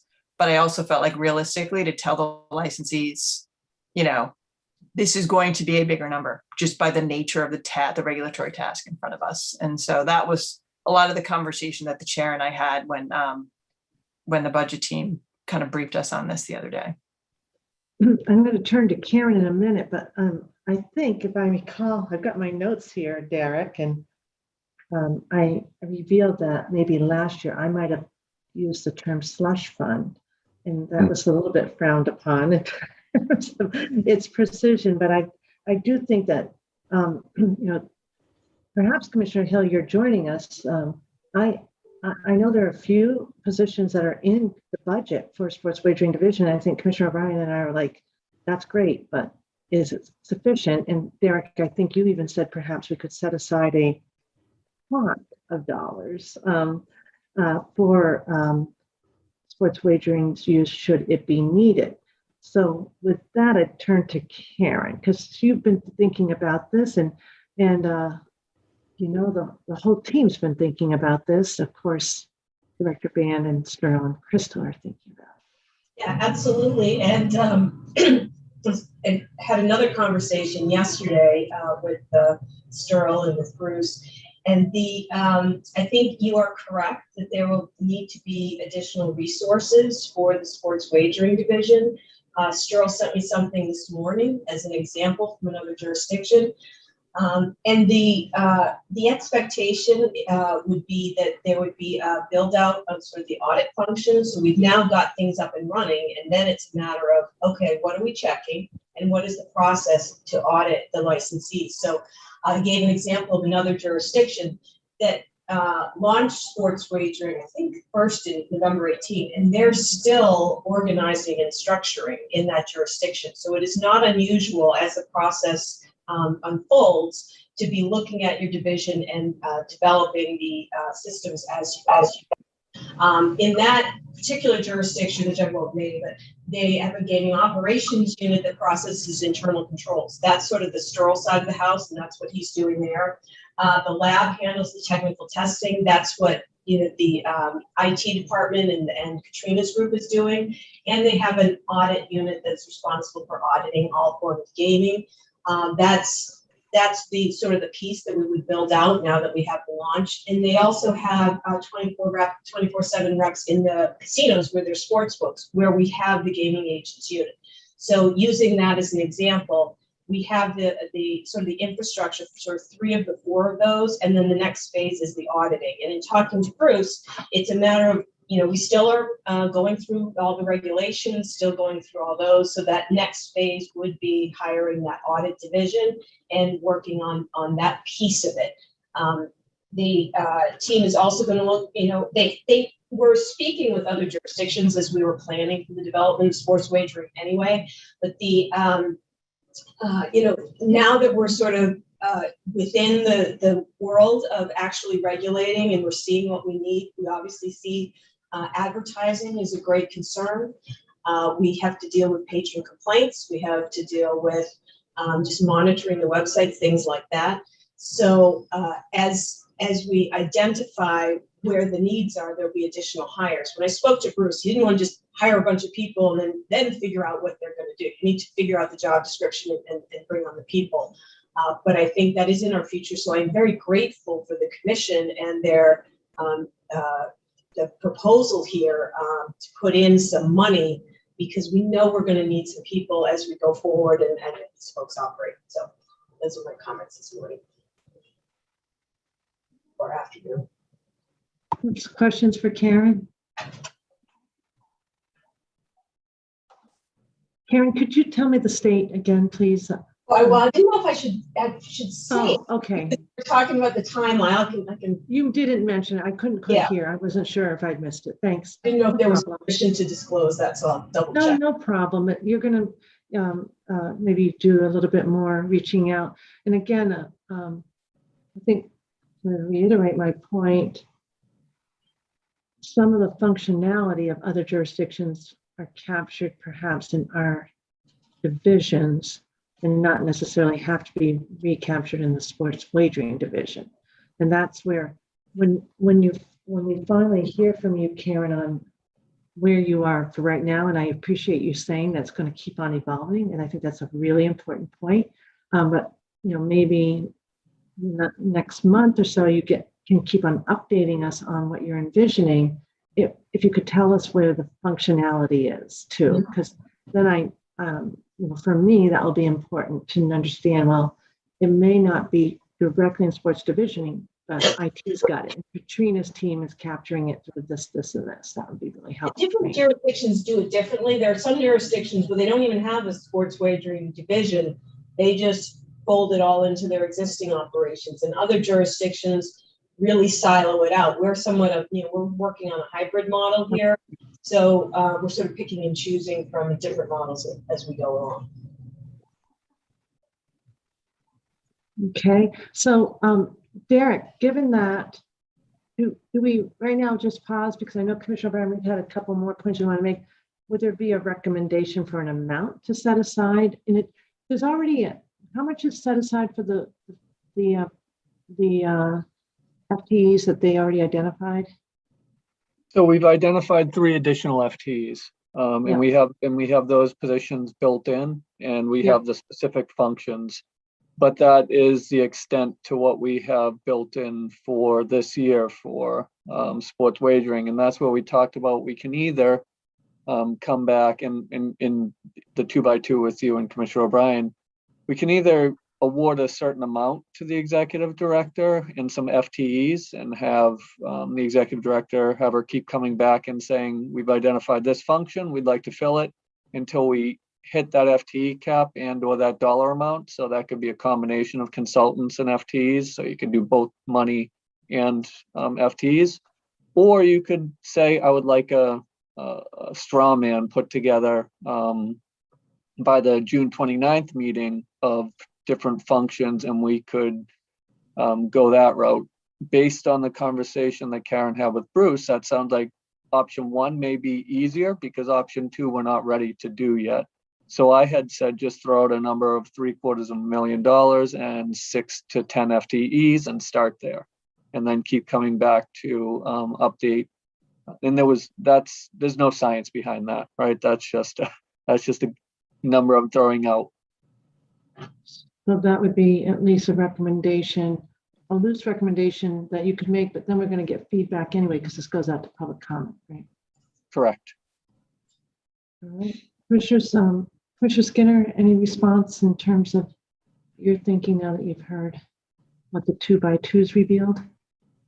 No, I think this question had come up earlier in the process, and I think it's a good strategy to get ahead of it and plan for it, as opposed to, the other option, which would be once a position is identified and scoped out, coming back to the commission for approval of it and an increase in budget after the budget has already been voted on. So, I mean, I think it's to Commissioner O'Brien's point, putting the licensees on notice that this is something that is going to create an increase in the assessment. I think is it's a good process. It's a good approach. And I agree with the need to account for the additional staff, for sure. Right, excellent. So if we can just kind of put that one out there.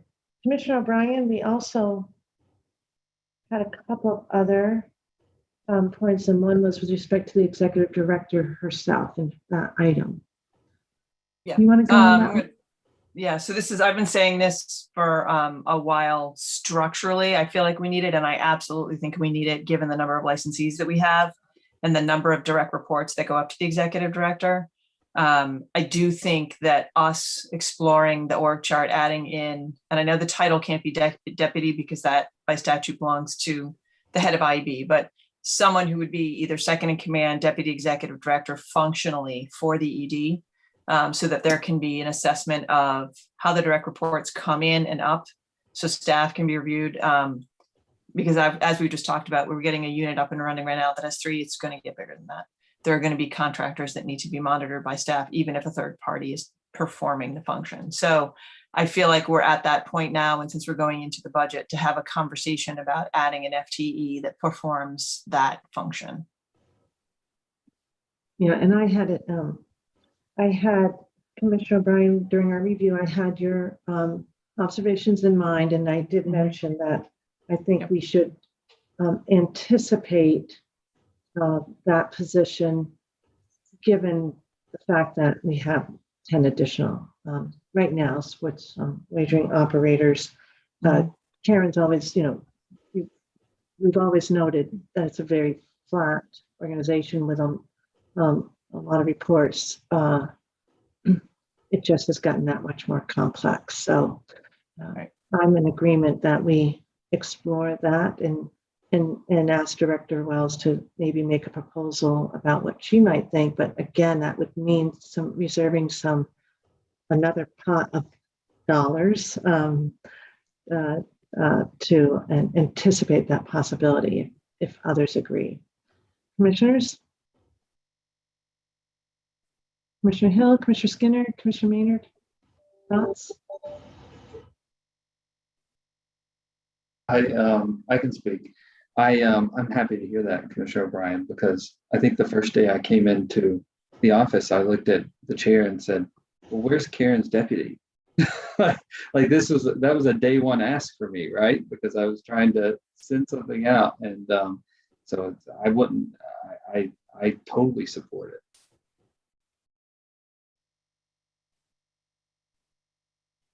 Okay. Commissioner Hill, Commissioner Skinner, any thoughts? I support the concept. I'm one of those people, I've already stated my original thought. I'd like to see a plan come back, and if it's something we agree, then we add money during the year. I don't think we need to put something aside, but the concept I like for sure. Just the way I am. Well, maybe we should discuss that, the implications of setting the money aside versus adding in. Commissioner Skinner, you alluded to that as the two alternatives, and I guess maybe we should understand the implications of that. Commissioner Skinner? Yeah, I totally support some assistance for Karen in the form of a deputy or equivalent. I was pleased when Commissioner O'Brien raised it during Karen's evaluation recently. I think it's a great idea and very necessary. So thank you. So to Derek, what are the implications of setting aside or adding in later?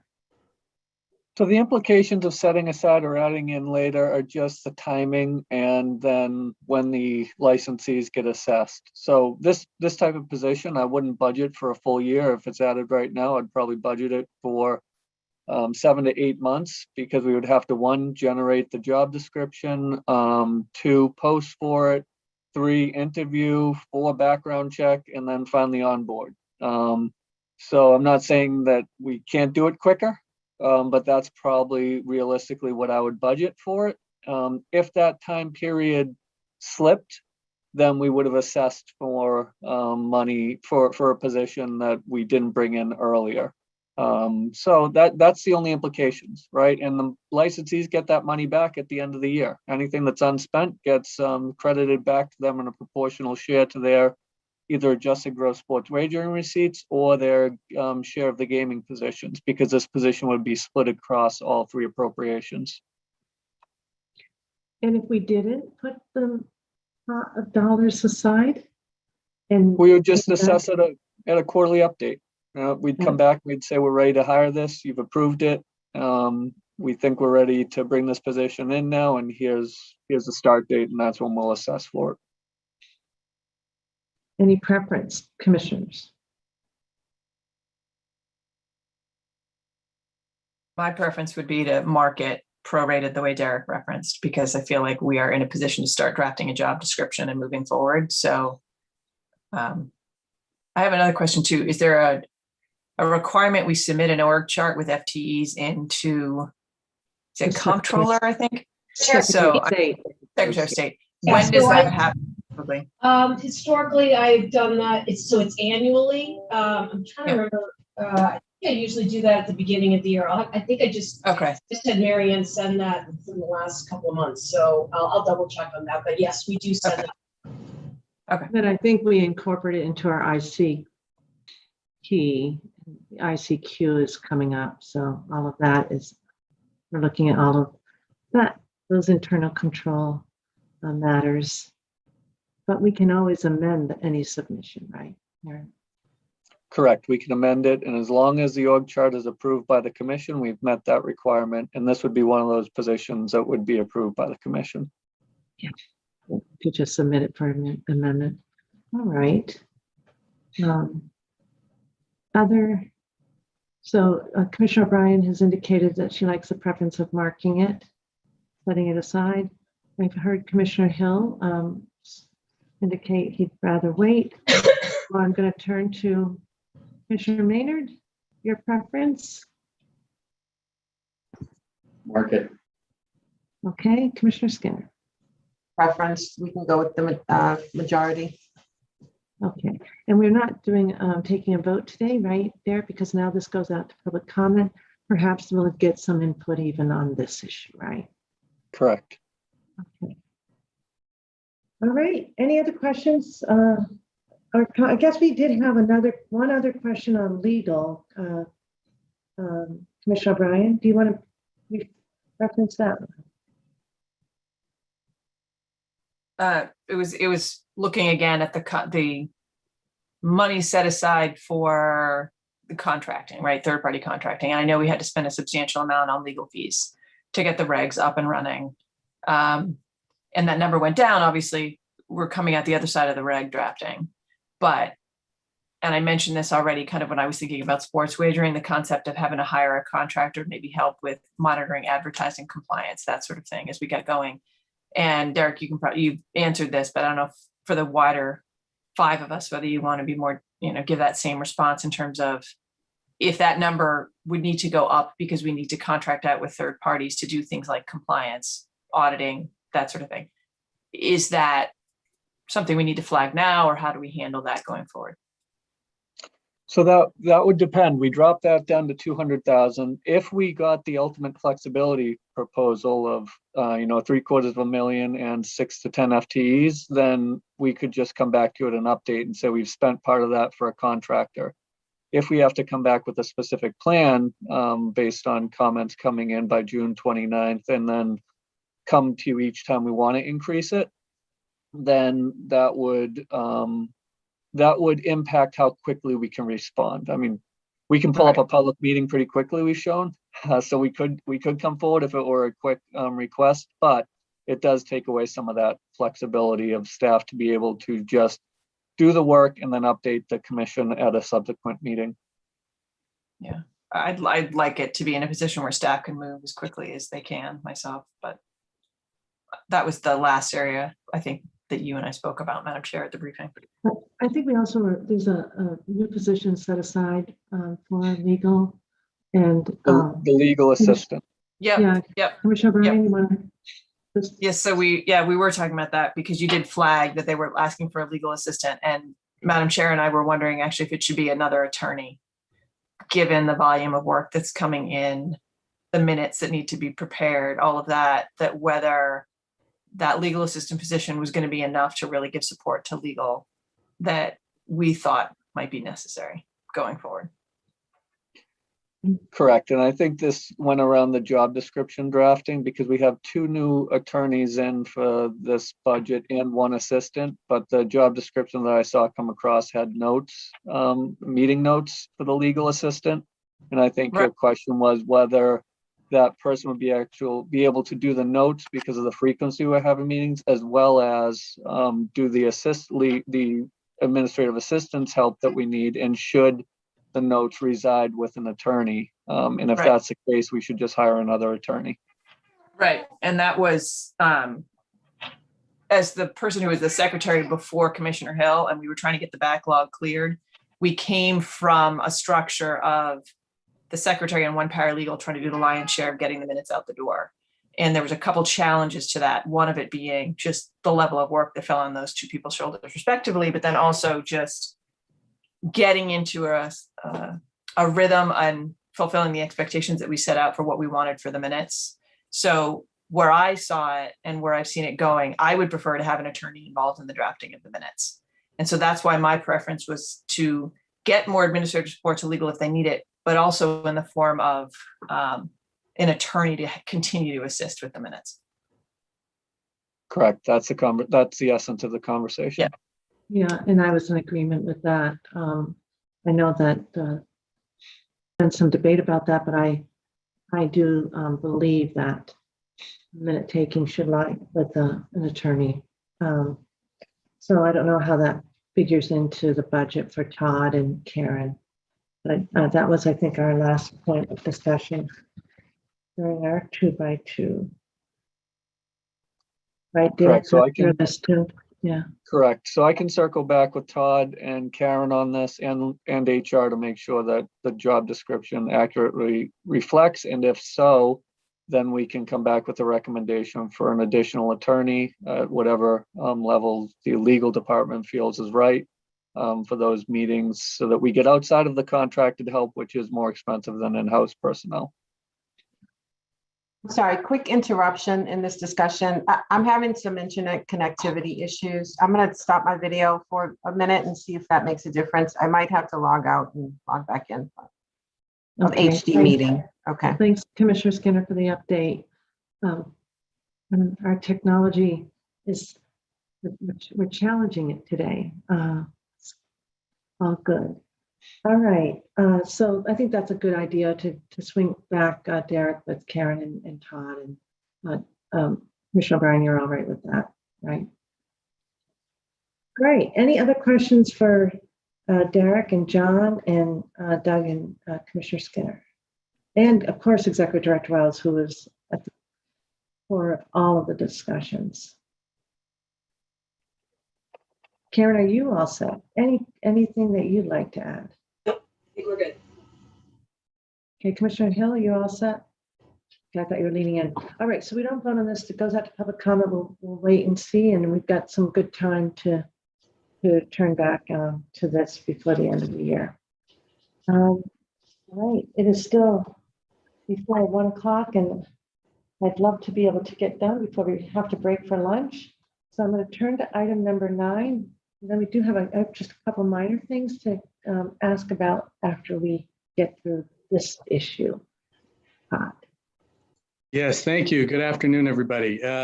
This matter relates back to section 243.011X. You'll recall. Excuse me, Todd, I'm Yes. sorry. Can we pause for just a second? I'm going to call in by phone because my issue has not resolved, if you don't mind, Chair. No Thank problem. you. Thank you.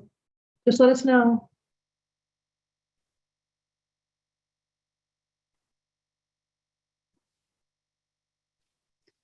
And so that everybody knows, we're turning now to page 441 of the packet, right at the end.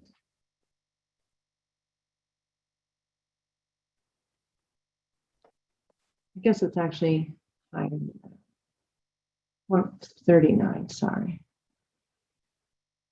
Huh.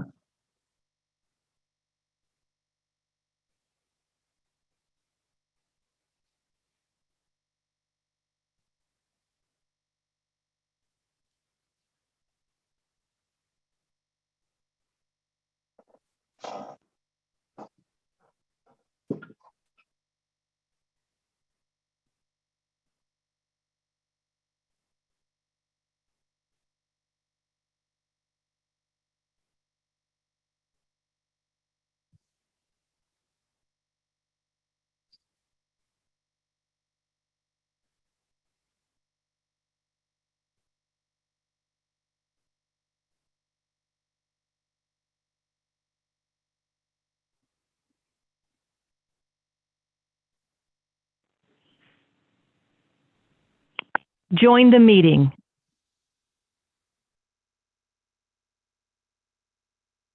Commissioner Skinner, are you on now?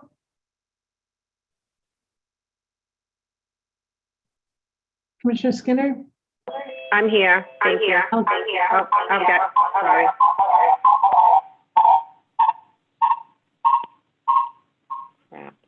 Okay. It's not a hit song, but it's something.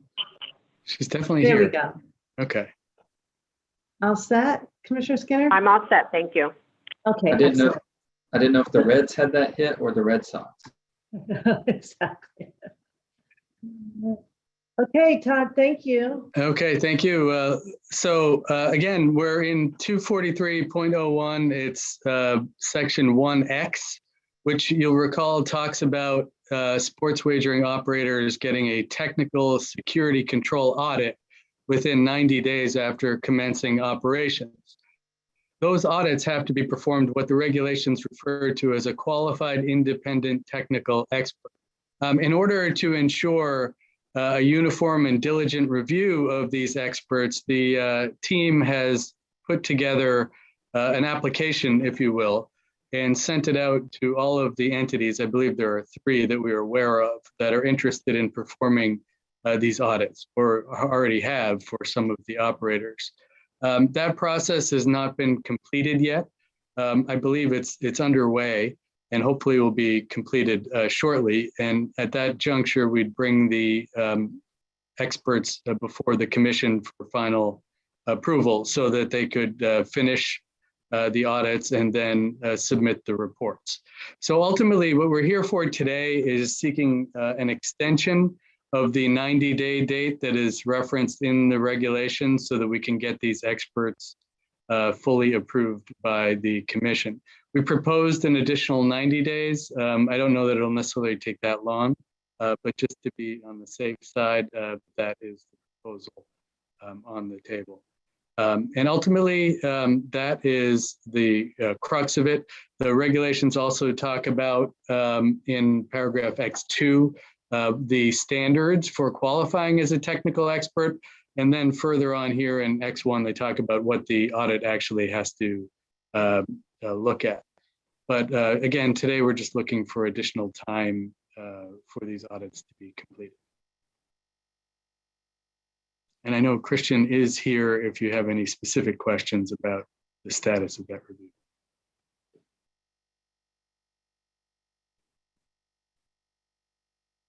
So they're asking for an additional 90 days still.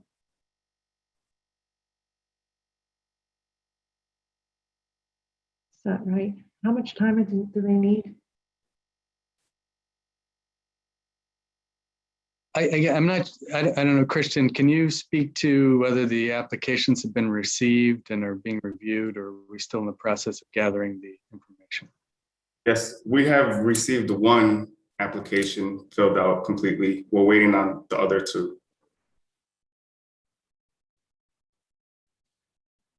Okay. Any questions?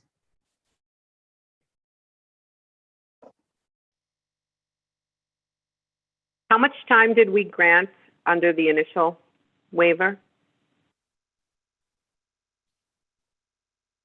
It was 30 days. 30 days. Okay. Thank you. So it would be 120 days since the initial, I mean, collectively. Correct. Yes. Mm.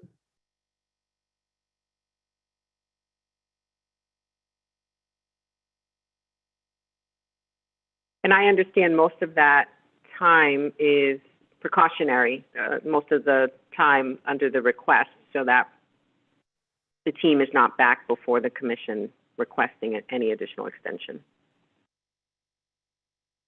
That's right. Again, it doesn't feel like we'll need a full 90 days to bring this back before you, but that is just precautionary.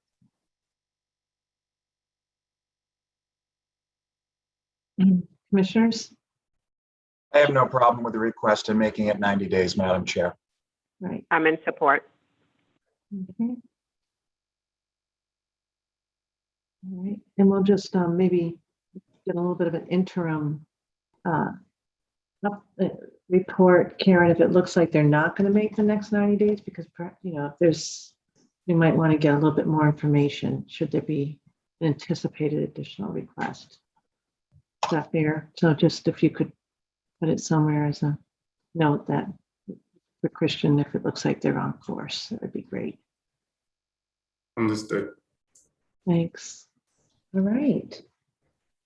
So do I have a motion? If there are no other questions or comments? Madam Chair, I move that in accordance with 205 CMR 202.023, the commission issue a temporary waiver for an additional 90 days to all sports wagering operators from the requirements set out in 205 CMR 243.011X that requires operators within 90 days after commencing operations in the Commonwealth to have a technical security control audit conducted by a qualified technical expert, as granting the waiver meets the requirements specified in 205 CMR 102.034 and is consistent with the purposes of General Laws, Chapter 23N. Second. Thank you, Commissioner Hill. Thank you, Commissioner Skinner. Any questions or edits around that motion? All right, Commissioner O'Brien. Aye. Commissioner Hill. Aye. Commissioner Skinner. Aye. Commissioner Maynard. Aye. And I vote yes. So 5-0. Thank you, Todd. Thank you, Christian. Thank you. Christian, thank you for all your good work that you've been doing on the way. We hear reports, so thank you. Thank you. So just a couple of comments before we close out. Commissioner O'Brien, do you want to just give us a quick update on yesterday's public safety meeting? Sure, short and sweet. So was the meeting, and so will this be. It was a presentation of Justice Research Associates 2022, the COVID impact study that we did at a public meeting earlier this year. Noah Fritz came in, presented to all 7 of the members of the subcommittee, along with, is it Dean Serpa? Grace, did I say that right? The GPAC chair. It was very helpful. I think we met the new chiefs of police, head of the Chiefs of Police Association, got some connections with him, DA Gallooni for MDAA, talking about human trafficking in addition to what we talked about in the report. And then I also had Grace pull a list of all our regs and electronically getting into the hyperlink so that committee, as an extension of the requirement under 23K, could give comments back to legal, and Grace would be the point person on any of the regs that are out there. And acknowledging some of them are sort of in the process or done already, but knowing that we would want to hear from them regardless if they had thoughts on what's out there. So we did sort of ministerially make sure that was distributed with the idea that the next meeting, we're going to put that on to make sure any comments that need further discussion by the group, we can talk about it. Great, thank you. Thanks, Grace, too, for your support on these subcommittees.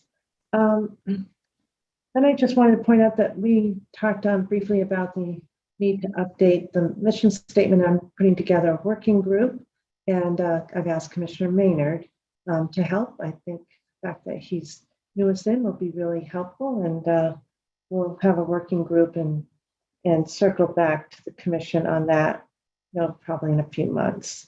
And then to Commissioner Maynard, earlier you raised a point that really, I think, when you said the pipeline, where we really need to bring in and let folks know that this is a great place to work and where your career can develop and evolve, and it's interesting.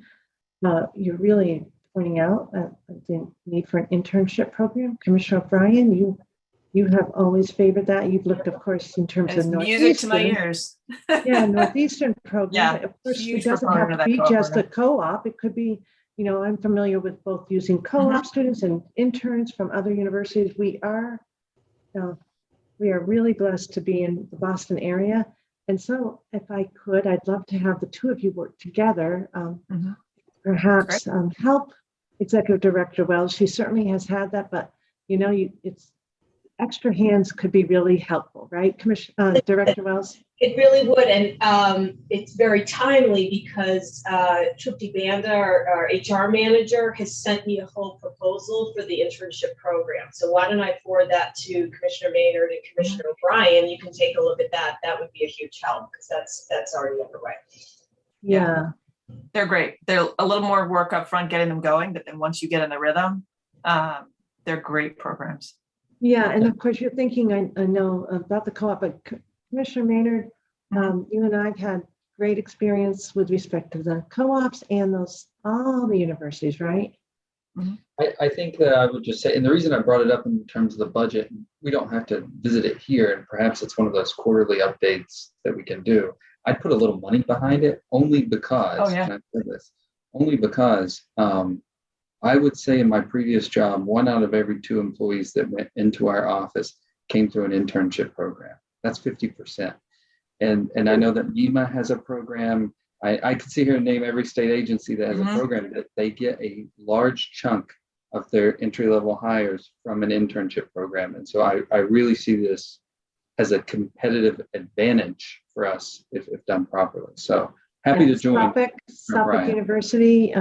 And Grace, you of course were nodding your head. You had the same experience. Many of you came in directly through as a college graduate in the governor's office, but you stayed 8 years and you did see that pipeline in action. So we've all had our experiences, I know, in the legislature, the, prime young people coming in through. So everybody's had that experience. And I think it's a great one. And I like the acknowledgement that you made, Commissioner Maynard, that there is opportunity to grow at the Gaming Commission. We've seen it, we've experienced it, and why not help Trupti and team with this initiative. And it will require everyone being generous mentors. So great. Anything else, commissioners, that you had on your minds? If I could just add to the current discussion, Chair, when I spent time at the Boston Public Health Commission a while back and also at my state agency, we had significant interest in an internship, a co-op. We were able to find some extraordinary talent in that way. And the best part about that was it was a part of that student's financial aid package. So we, the agencies didn't have to throw any money behind it. It's a good idea, to do that if there is not a way to supplement any additional funds that we might put towards this effort. So I'm all on board. I think it's a great idea. Right. And I think you're right. Sometimes they'll just say they have to just get certification that they served in a public service capacity and it covers. So yeah, and some students are available full time. They would work a semester full time for a particular corporation or entity, and then go back, for the second semester to complete their courses. And we did that for a number of years. It's a great opportunity for the students. Right. Good. Sounds like we're all on board with that. Karen? Yep. Help keep it going. All right. Anything else, commissioners? 1:13, that 9 a.m. start was pretty smart. So with that, I think just need a motion to adjourn if there's nothing else. Move to adjourn. Second. Okay. Commissioner O'Brien? Aye. Commissioner Hill? Aye. Commissioner Skinner? Aye. Commissioner Maynard? Aye. I vote yes, 5-0. Thank you, everyone. Thank you to the team. Thank you for all your input and great job on that budget to our finance folks.